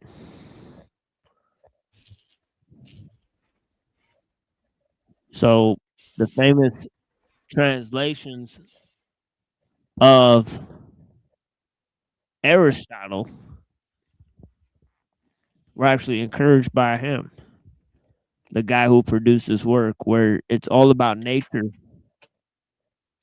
how nature is part of God, and how reason is sort of this thing that you could use to understand nature and God and how everything operates. And there's a man who could do this on an island alone better than he could in society. So he rejects society and innovation and says that you have to understand God by looking at nature. It's really strange sort of wild ride. The Muslim world was also thriving in the medieval period, especially medicine, physicians. Well, all these guys were physicians, right? Averroes, Ibn Tufayl, and also Maimonides. They were all physicians. Anyways, let's look at this lady. I've not seen this before, so I'm just going to play this. Quaker school in Newburgh, Oregon. It's, I think, fair to say, an extraordinarily white environment. So we have about a 30% student of color student body, and I think they really. So the Quakers really were interested in translating this, like George Keith and all these Quaker, thinkers, right? They wanted to find, translations of this book for some reason. Experienced like the whiteness of the campus. And so it was something special for us as a university to have programming devoted to Latinx students. Oh my God. So we decided to combination. So the Quakers are totally gay. Isn't Latinx gay stuff? Is that what it is? Of cultures where the other significant scholars, I think many people love the benefit of referring to the high school students as scholars. It gets them thinking about 14 students to come. We did all of our recruiting during the COVID years. Ran a little third slice, and I saw that the person identified A as student. I think this is all like a introduction. translator, and I had it adds another step in terms of you need more time to provide those documents. But and if people don't use them, that's fine, but at least it's available to them, and it's part of the culture of the program to have everything available in English and Spanish. I'll speak more about the choice of the texts themselves when we get to the syllabus part, but in a few cases, Spanish would have been the language texts in the 2 weeks, and then this will give you a sense of where Ibn Tufayl will help me. And then on that fourth day, so the Thursday of the first week, we read Ibn Tufayl from the Middle Ages or the medieval period before going in.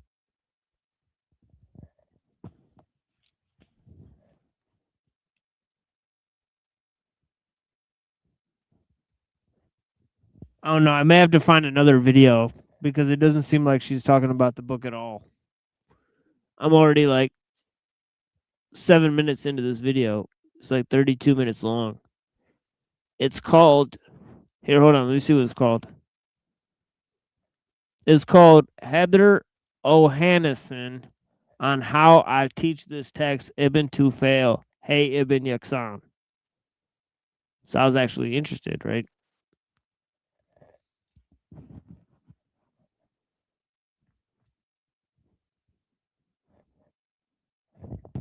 There seems to be no meat on the bones there. Yeah, I shared a PDF on the Discord in the book section of Ibn Tufayl. I got it from Libsyn. Of Simon Oakley? No, Ibn Tufayl. Let me see, the translation I got is translated by Evan Goodman. Yeah, Ibn Tufayl. Ibn Tufayl. I got a PDF and shared it on the Discord. Yeah, nice. Yeah, okay.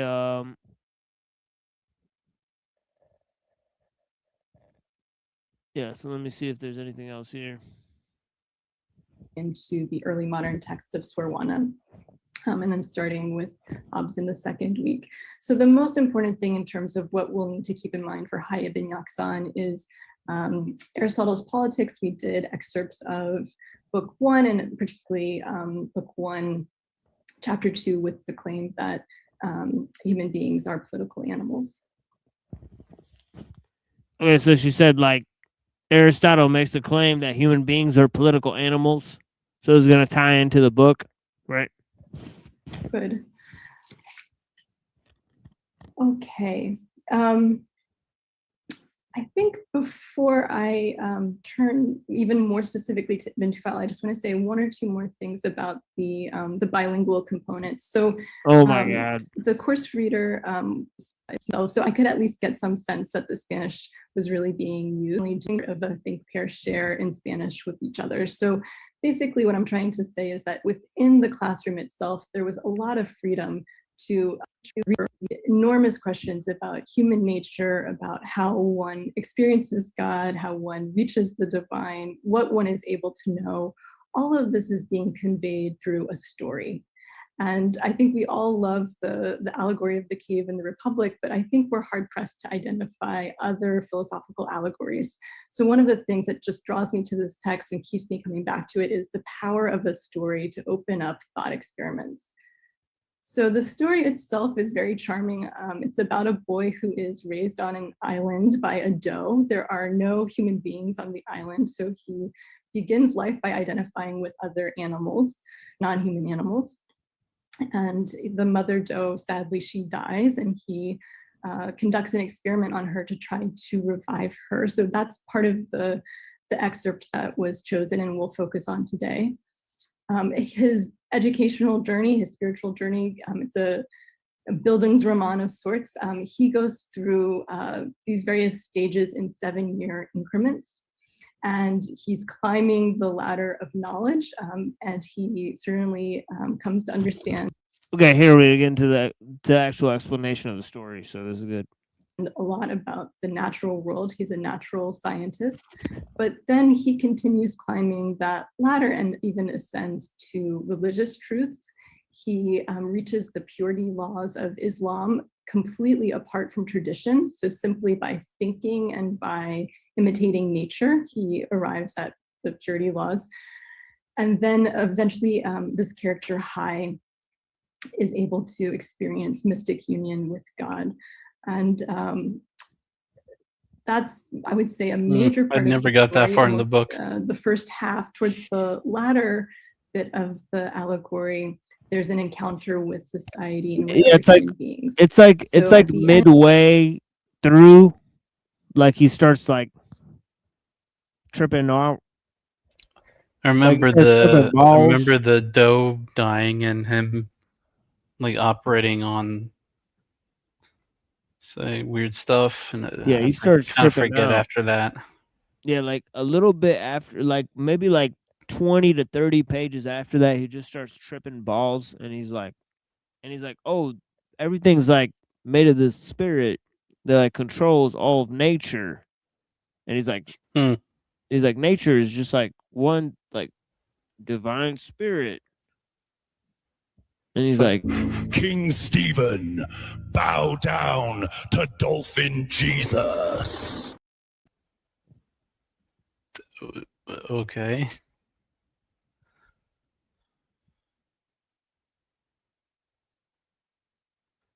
It's like a type of animism, maybe, where just like. yeah, it is. It's like it's like pandeism. Yeah, I found this term. Yeah, it's crazy. Man, it's almost Spinozistic, but it's like like that's why it's like very like advanced, because it's like, oh, he figured all this stuff out with nature beyond society, and then when he encounters this figure that she's going to talk about, like he's totally tripped out when he meets this dude, because he's like, this dude understands a lot of shit. You know, when he like teaches him to read and write. You know, he's like, actually, this dude understands a lot of shit about nature, and he understands everything about the relations, and he understands things about God. So he takes him back to society, and the guy totally rejects society. He just wants to go back to the island and like live alone. So it's interesting. We have to go back, Kate. We have to go back. Yeah, pretty much. I couldn't resist. It's kind of like Rousseau, but well, there's a character in the show that's named Rousseau.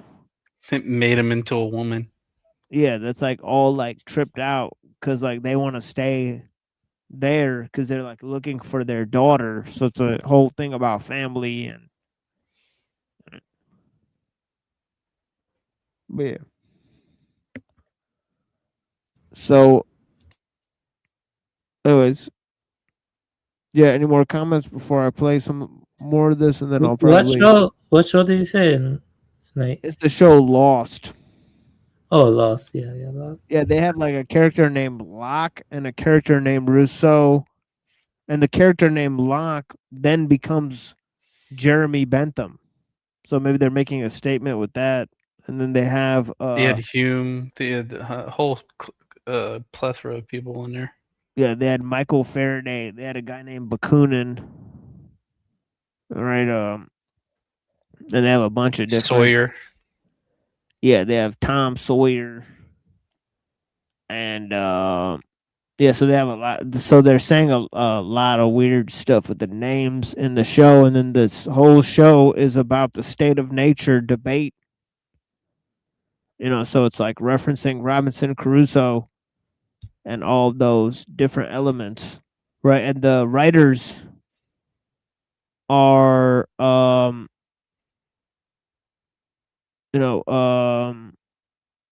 in one of the episodes they explain like the Kabbalah. You know, it's weird because they have a character named Jacob in it. So, yeah. So it gets really weird because he's a central character within the show, and he's sort of a trickster, right? So it's interesting. And this character named Absol makes his way to the island from a neighboring island that is populated. Absol eventually runs into Hai, and there's that first moment of encounter with difference. And so that's the second passage that I assigned to the students. I really wanted to focus on that clash or that encounter. We didn't really make use of the end of the story in class, and I can talk more about that, but just so that you know where things end up if you haven't read the story already. Hai goes with Absol to the neighboring island, and he encounters the ills of society. He discovers what human beings are like, that they are greedy and corrupt, that in many cases they're stupid. Hai tries to enlighten them and give them the truths that he has reached, and he has mixed success. The foil character to Absol on the other island is called Solomon. Solomon is himself a religious Muslim, but he insists on a literal interpretation of the Quran. And so you can tell that an author like Ibn Tufayl, who himself chooses to write a philosophical allegory, will prefer allegorical interpretations of scripture to literal ones. And so Absol is held up as the admirable believer. Solomon is a little bit of a regrettable concession to human nature, but really the chief figure of all is Hai. So at the very end of the story, Hai, in some sense, gives up on civilization, and he returns with Absol to the island of his birth, of his origin, and they live in fair isolation, seeking God together but apart.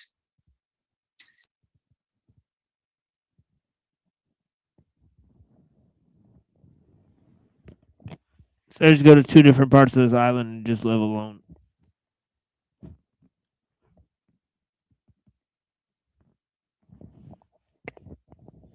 The end. So it's gonna be the story, but the whole discovery of unity with nature and God is sort of like this Plato's cave allegory, right? So it sort of comes to that. So yeah, finding God through nature. Interesting concept, right? And outside of tradition and society, right? And as a sort of repudiation of tradition and society, right? So it's very sort of, you could tell why a lot of these modern,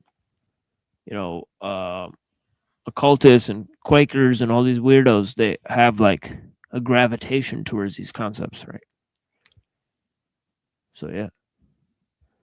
No law, no society, just nature and God.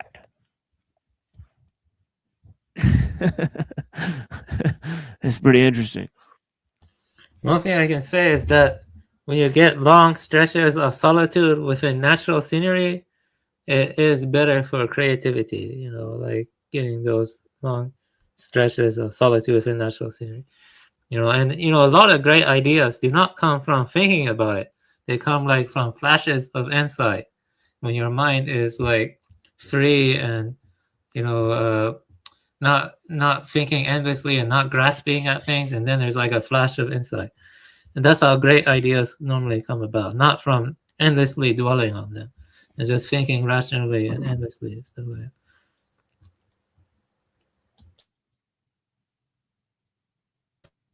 Yeah, they're gifts.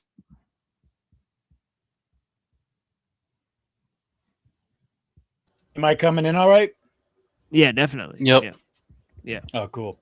Yeah, loud and clear. I was having trouble with my audio there. I had to like shut the whole computer down. I had to do something with I don't even know what I did with it. It made me have to re-log in on everything, and probably just got hacked or something. A lot where people have been hearing selective panelists on StreamYards. So I noticed that happening on a lot of shows. I don't know what the deal is with that. Huh. Anyway, good stuff. I've been listening in. Yeah, this is like one of the first guys with the state of nature debate. It was sort of,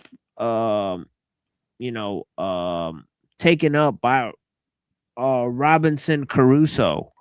And that's like a book about like a dude on an island, right? So this is like a book about a dude on an island as well. And of course, he like basically there's like some lady who like I guess she has sex with a dude, but she has like a baby and she doesn't want her like somebody to know about it.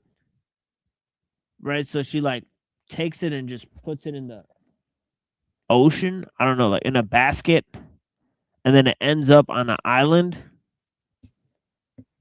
Right? And then a deer finds it, like finds a baby and like starts bringing it food. And he starts growing up and being like, this deer is my mom, until one day he finds it dead.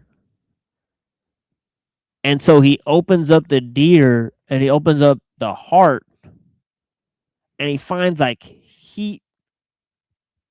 He finds like the only part of the body that's hot is like the inside core. And he's like, this heat is life. And he's like, it's like this spirit. And he's like, the body houses this spirit. So nature is just this body that houses this spirit.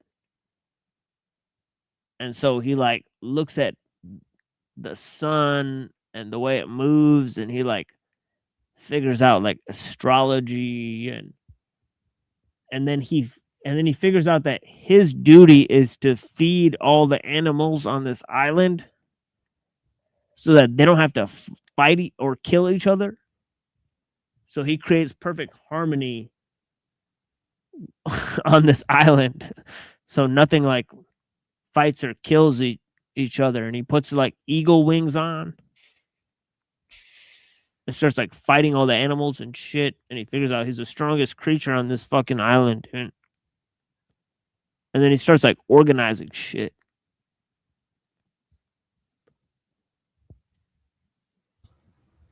That's cool. Yeah. Yeah, it's weird. It's like, yeah, I think sometimes some animals can raise or foster other animals too. Sometimes, yeah. It's interesting. Yeah, that was kind of the structure of the show today, honestly. To be honest, you know, because I had a lot of those because we talked about a lot of these guys, or we're going to talk about some of these guys, right? So I have like Stuthern, or you know, we had Thomas Sowell talk about Marx, right? So I think that's pretty funny because he's like a black libertarian dude, right? And he said Jewish N-word like a few times. That was pretty funny. And sad trombone. Yeah, so yeah. So nobody's coming up, eh? Well, we got like a short show today anyways. It is what it is. I appreciate you guys.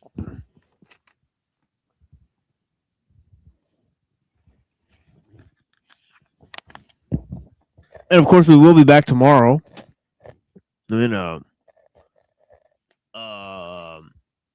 And I think we'll be moving on from Philo. Here, let me see for a second what we have on the sort of, you know, where we're headed tomorrow, right? Because I do have the text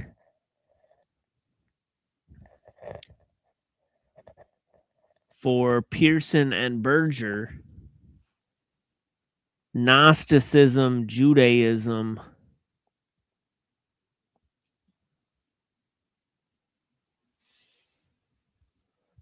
and he's got this Jewish element in the Corpus Hermeticum.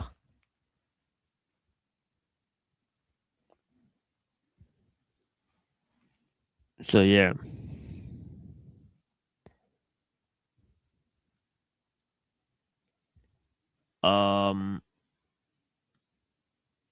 So yeah, so let me look up this point. Yeah, man, I had stuff to add earlier, but I couldn't get my audio to work, and now I forgot whatever the hell I was going to say. So no, it's no worries. Yeah, thank you so much for joining. Yeah. Yeah. Yeah, no, just to have people on the screen is a big deal, you know. It's just like I'm always amazed there's not more people wanting to engage in these philosophical type of discussions. It's not just your channel. It's like, you know, either it's a mainstream thing that gets a ton of views that you can tell is an agenda they want to drive. But if it's any kind of introspection or critical thinking or just questioning narratives or looking at things from different perspectives, that stuff never gets any traction. It's wild to me.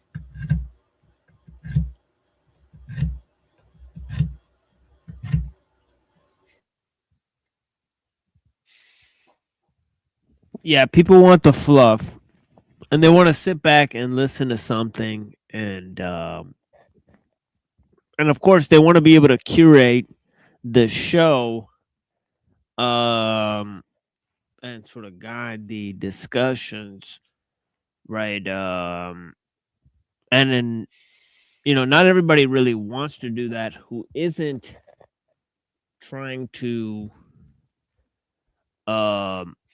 promote some kind of agenda. So so the thing is that, you know, it's clear that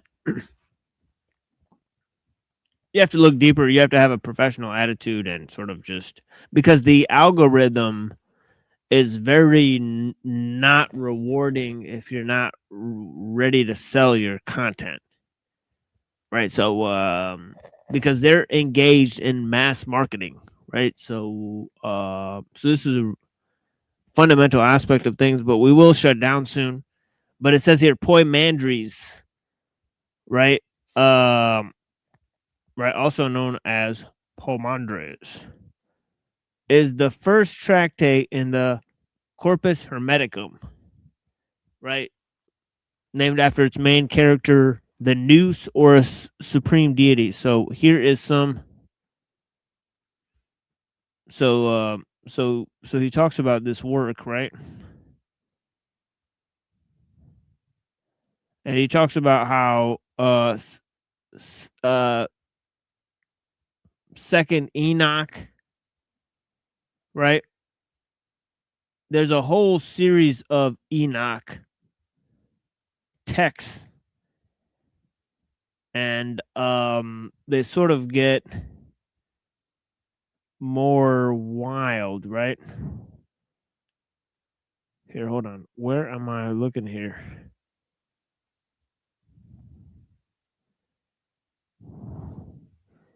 But yeah, let me go to the book here and see if there's any other.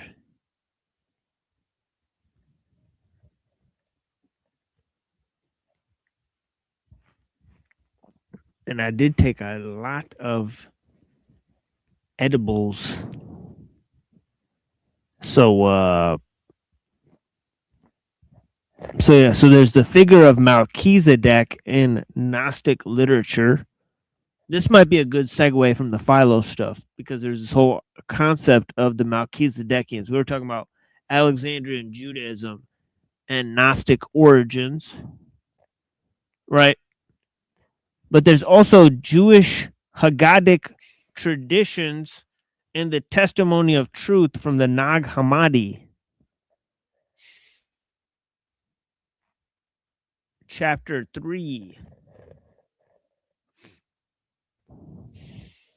The biblical exegesis in Gnostic literature is pretty obvious. I mean, they, you know, Yahweh is the demiurge, right?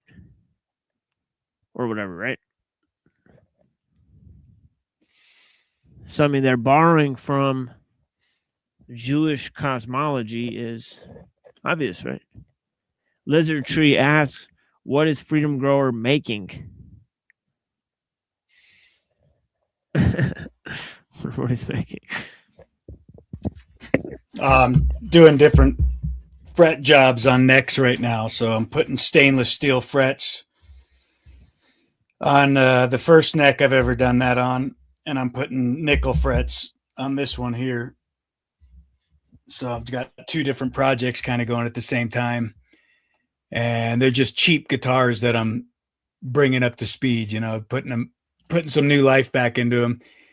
And they're not probably the best things to work on because the necks have a lot of problems with them, but it's, I guess maybe that it's a good thing to learn on because it's causing me to learn to work around stuff and less than ideal wood and less than ideal materials, but just learn. I want to get really good at stainless steel fret jobs for musical instruments because I just think it's the future of a lot of where fretwork will go in regards to doing something that doesn't need a lot of maintenance, because a lot of musicians, they buy nice instruments or they don't buy nice instruments, but they don't maintain them.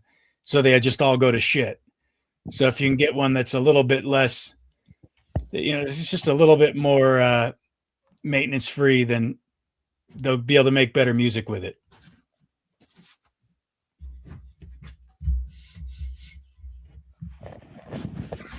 Yeah, blessings to Freedom Grower, and yeah, so Lizard Tree dropped the link to his channel. And yeah, so yeah, thank you so much for joining, sir, and hopefully we'll get OTW up here soon. We get Max Vision up here a lot. So Yeah, Max is goes cool. through a lot. That's the trio right now. It's Freedom Grower, Max Vision, and OTW News is like the only sane panel on YouTube, pretty much, consisting of 3 olderns, right? But yeah, Yeah. so yeah, there's not a lot of, like, pretty much all the panels are like weirdos. Like, actually, we're gonna go over some of it on Friday. We got some shocking stuff for you guys, made by Machine Bob 8. And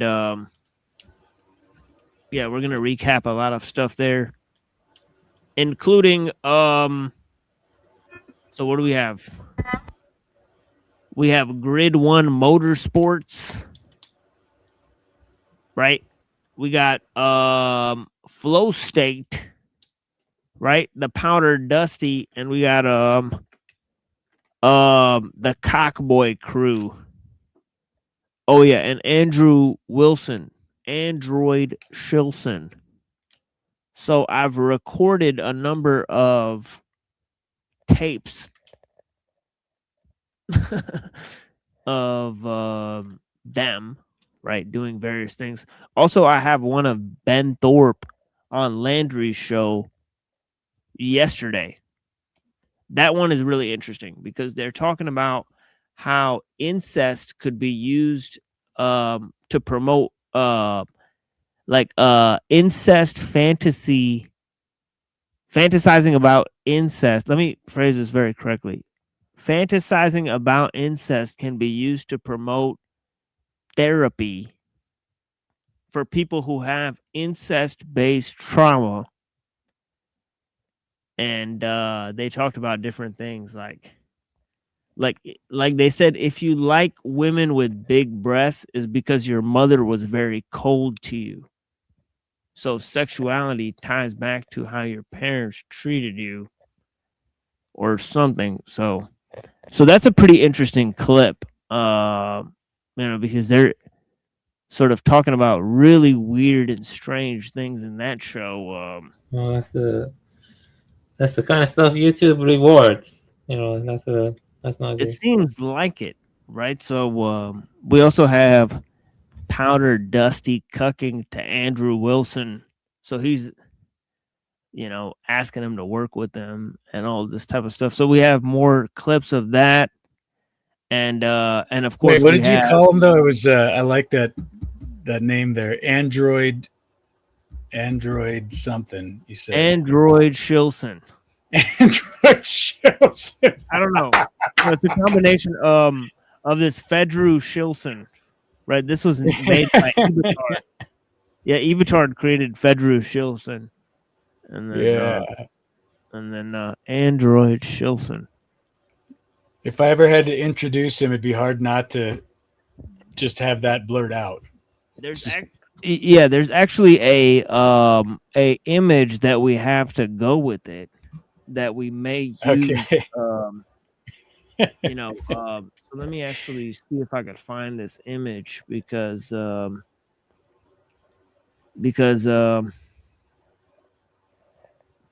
He's a strange here dude. it is. Yeah, it's this one. So Andy Droid. So yeah, so there it is, folks. Got his own Garbage Pail sticker. Look at that. Andy the Android. Andy Droid. It's Android Wilson. Right. So yeah. So and of course, we had the transhumanism debate review. He went pretty soft on transhumanism, I think. But he did concede to one of our major points that technology lessens human autonomy. So that's a move in the right direction, I think, overall, because he would not concede to that concept. Yeah, that's a good concession to make as far as moving in the direction of logic. Right. Right. Overall, I didn't see that debate, but it's hard to imagine how he could make an argument otherwise. Yeah, he kind of made small time arguments that technology is just a tool. He repeated that in the transhumanism debate, but then he sort of reversed course and said, well, every technological advance actually lessens human freedom. And I was like, whoa, that's actually a total concession of the point. That. Well, so it's a tool to lessen the basic freedoms and autonomy of the people. Right. Ay. Android Shilson. So we won, folks. In the long run, we win. See, in the long run, you have to concede to the points. One by one, fall like dominoes. We should actually play a clip of him in the debate he did with us, and then play him saying that every technological advance has lessened human autonomy. Ooh, that's so great. I should just play that. I should just make a clip of those back to back. We know we won back then.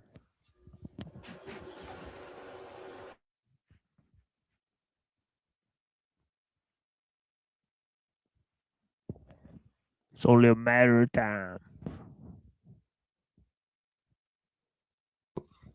King Stephen, bow down to Dolphin Jesus.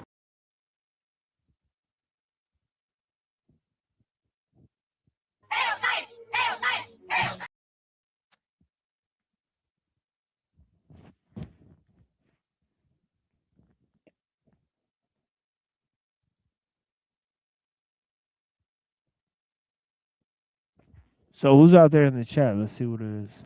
One comment. Oh no, wait, there's tons of comments here. Shadow Band, Dominator. Okay, let me see what y'all are saying.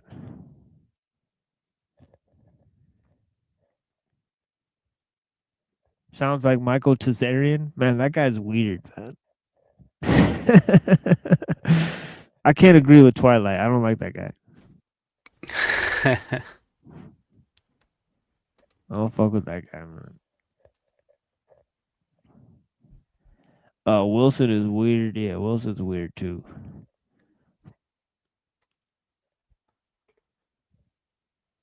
Wilson is weird.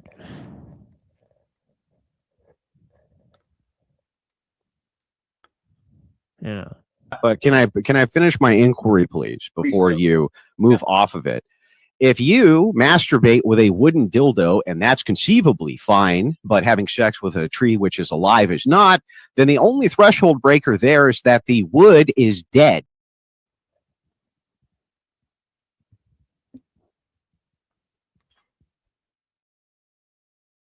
No, sir, I don't think I have any use for rubber nipples.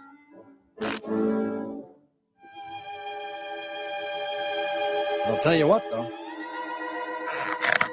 Do you have any rubber walrus protectors? Call the police.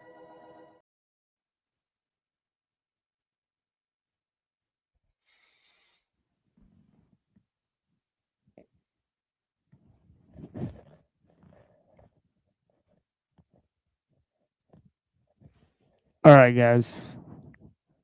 I'll talk to you guys soon. Tomorrow, 7:30. We'll do it, and then we'll have a midnight thing, right? And then New Year's or whatever. So we'll celebrate it together, folks, by talking about some of the pre-Socratic, some of the topics I introduced here, and maybe we'll get into some Elul and some of the other ideas that we're putting on the table here. And of course, we're trying to play it safe for now. And of course, we have tested the terms of service quite substantially here in the past. So all of our lives are available. We've reposted every single live that we've done, right, in its entirety. We've not edited out anything other than the videos that got copyrighted, right? But of course, those did not include our commentary. Those are just those music things, right? So we had to edit a couple of those music videos out, and that's about it, right? So the entirety of our commentary and our panels is available, right? So that's soon to be almost 400 videos there. And a lot of those contain commentary from me on a range of issues. So yeah. So join us tomorrow, 7:30 p.m. Eastern time. And yeah, we'll continue on this sort of trek here. And would you guys like to say anything to these people? Do not seek the treasure. Yeah, what you got for them, Avian? Just do your best. Yeah, it's easy to get overwhelmed if you want to read too much, but just read like a little, or read some good fingers here and there, but don't get de-stressed if you haven't read everything. That's all. This is just too much. Yeah. Yeah. Yeah, I appreciate you, brother. And yeah, so we'll see what to do, and don't forget about the Made by Machine Bob. Right? So yeah, so we'll figure it out together, folks. And yeah, blessings to all of the people. And yeah, thank you for joining us here on the Machine Lies, where we talk about the lies of the machine on the machine that lies. And yeah, join us tomorrow. Yeah. On Saturday. And yeah, good night. Good night. Have a good night, everyone. Yeah, peace. Yeah, peace, blessings, my friend. And I don't want to. Yeah, let's get into some of this. I don't know, I'll just play some of the old riffraff. Yeah, blessings to all the people. Thank you for joining us.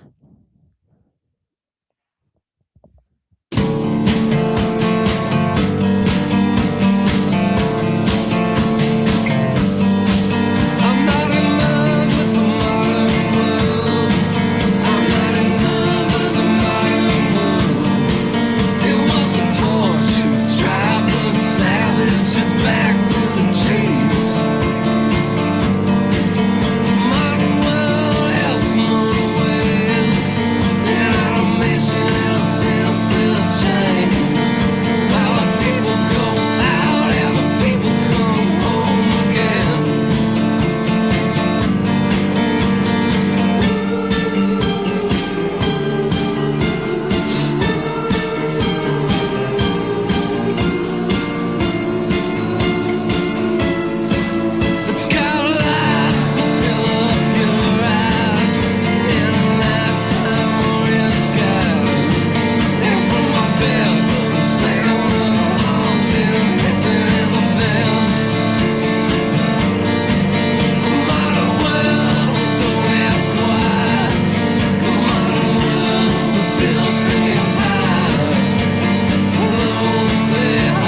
ancient tentacles. I've been alone since '89. We've got a man straight in disguise. They know 3 completes the 5. This is a church that should believe. They all want a freedom cause, 'cause they all need to dream a cause. They all need to be a cause. You've got all elements, pretty good, but I seem to be in disbelief.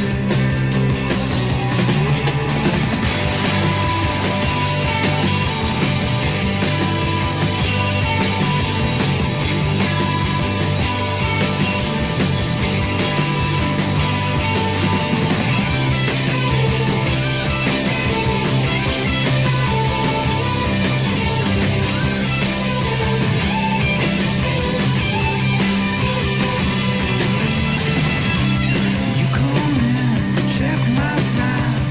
You've got fornication crimes. I've seen your death on television.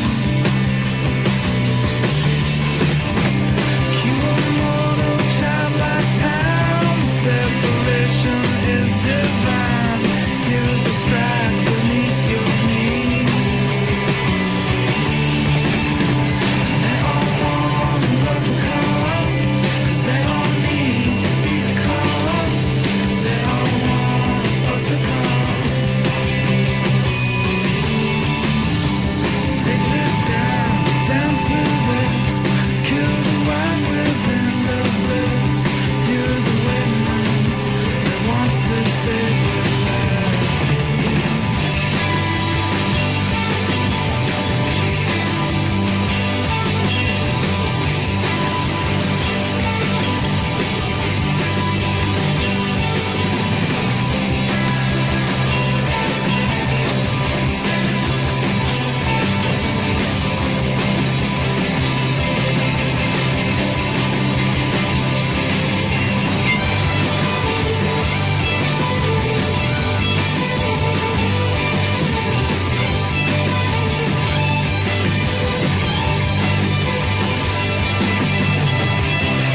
They all wanna love the cause. They all need to be the cause. They all want to dream a cause. They all need to fuck the cause.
I broke the surface so I can breathe. I close my eyes so I can see.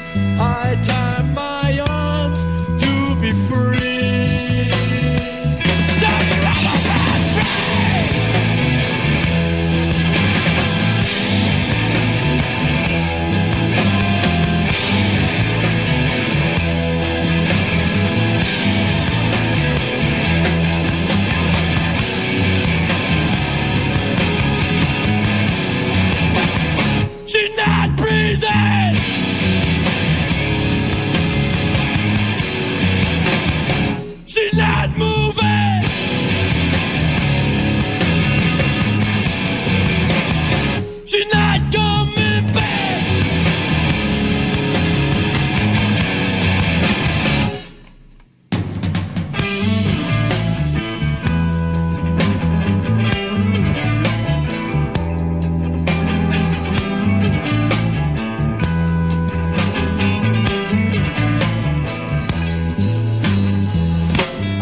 विच गम दा तौकदी सी कुछ शहर दे लोग भी जालिम सन कुछ सानू मरन दा शौक भी सी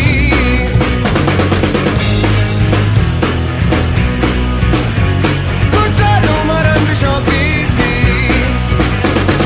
किस दोषी की दा नहीं है कला हुन करन दिया ने वेले लंगे तो वाले राता हो के भरन दिया नहीं राता हो के भरन दिया नहीं कुछ छिरावा औख्या सन कुछ गल विच हम दा तौकदी सी कुछ शहर दे लोग भी जालिम सन कुछ सानू मरन दा शौक भी सी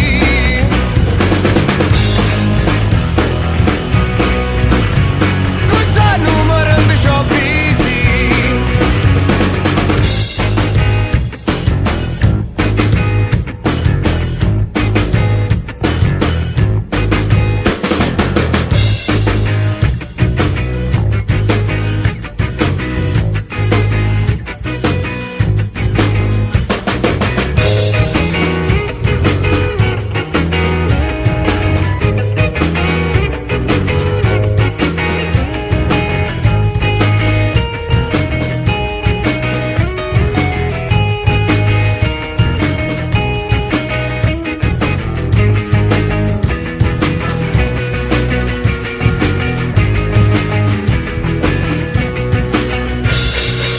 कुछ छिरावा औख्या सन कुछ गल विच गम दा तौकदी सी कुछ शहर दे लोग भी जालिम सन कुछ सानू मरन दा शौक भी सी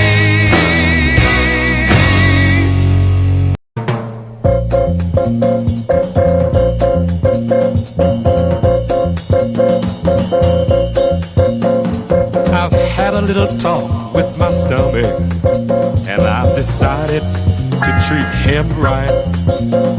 We've made a mutual agreement, and I think at last we both seen the light.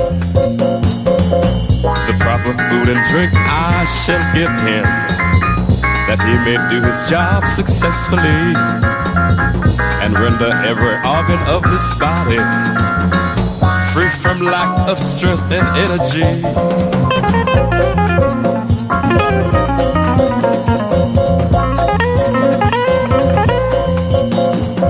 I've had a little talk with my lungs, and I've decided to treat them right. We've made a mutual agreement, and I think at last we've both seen the light. Fresh air and exercise I shall give them, that they may do their job successfully, and render to this dissipated body channels to a new vitality.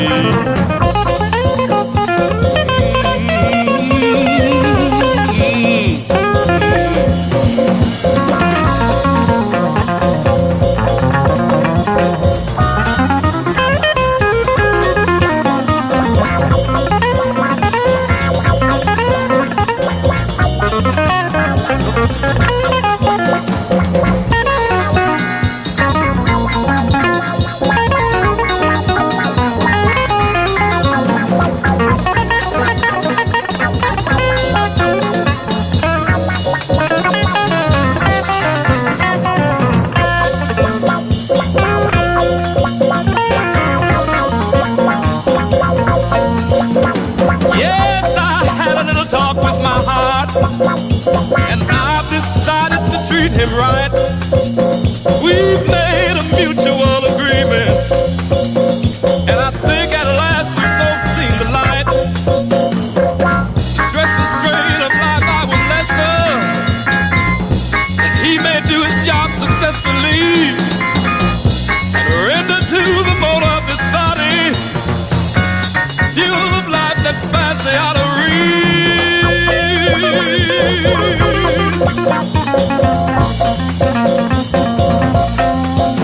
So have a little talk with your organs, and you will find that they treat you right.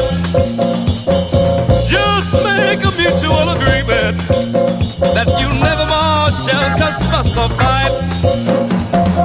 Two of you have gone into contract, and you may do the job successfully, bring about the union of this body, and it soon may know totality.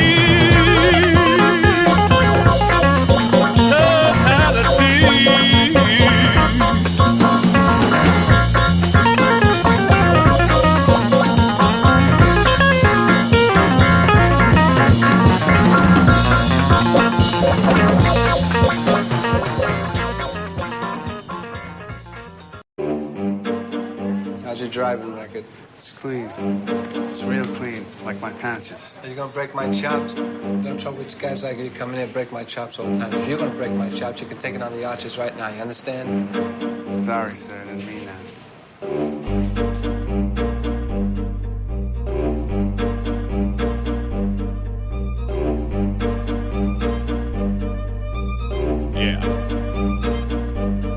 I did a record before you, and sure, of course, it was a tour de force, singing the four divorce, putting the source of words, cause I'm tour support, do all sorts of word things, with a smorgasbord, with a horn of horse, sorts of more, leave a horde of corpse, there's no over the doors when I record a chorus, you say you co-writ the grand corpus, with no ifs, ands, or buts, to listen to derivative words of this art bag, I need to be an arms reach up a bar bag, using a bland sci-fi lab, can't no bands, hands to go sky high for that shit, it's too anticlimactic, above a bad reviews on your happy shoes. Well, it's the bus driver and y'all back in school with LA Cool and I'm Ab Rude, ripping it. Derivative of creative initiative, uninhibited in no particular fashion. Indicative of an atypical mic smashing. Considered a title class of the fiercest survivalist. Paralyzing psychoanalyst, magnetizing soul catalyst. Out of a cocoon, a platoon would form. And how did it happen? Sprouting like alfalfa, poison mushrooms out of the grass. Boys to men of this vast network of allies that were sent to the rally point for the joint venture.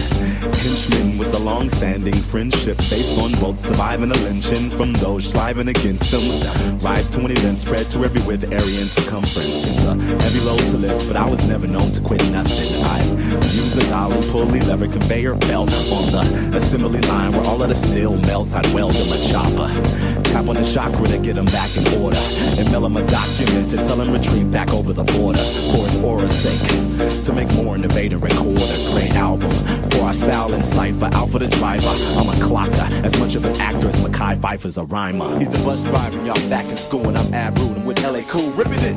Yeah, Project Flow Collectibles, MCs of the future. I read the grid, kid, I did every column. We have you mapped out. We've mapped your psyche, we know what you do before you do. Packaged it nicely, and so did two who feeds off the style. We mapped your psyche, we know what you do before you do. Packaged it nicely, and so did two who feeds off the style. You can break my chops with an axe, take your time, make it fat, talking shit, take it back. Laugh and you kick that crap, we whack raps. Where the real bodies at? Over here, over there, everywhere that I peek. Follow the elite, every style that I freak. Beat a nigga down when I'm bound to a beat. Microphone parts, what they found in the street. Pick them up, dust, kick it up, time to rip it up. Having fun with my tongue when I'm done, give it up. Time to demonstrate how I penetrate, how I incinerate. Biting like a dinner date. It's a twist that I miss with part of the game. Is this when the losers go in the winner's way? Then take a beginner's space to keep my face, place, or how to win the race. If they run, I'ma never chase it. Hit them with the boom, cause it's set on base. This ain't Texas, but this is the West's. Chainsaw, leather face. Keep the golden mic in another case, cause when it's battle time, I'ma set a pace. Every line that you find already been mine. When you rhyme, man, what a waste. You would've think I busted a nut, every hip hop slut. Cause there's too many mini-me's. And some of y'all cats is finicky. So y'all quickly change to enemies. Blowing up in the industry, so to remember me in the memory. For original chops, so you better give spiritual props to your lyrical pop speed. See, I deliver the flock. Bus driver, LA Cool, Ab Rude, a few good life MCs on the prowl. They get beat up every time they wanna eat up and try to feed up on my style. Got your little puny mind, your little minuscule thoughts mapped out. We mapped your psyche, we know what you do before you do. Packaged it nicely, and so did two who beats off the style. Mapped your psyche, we know what you do before you do. Packaged it nicely, and so did two who beats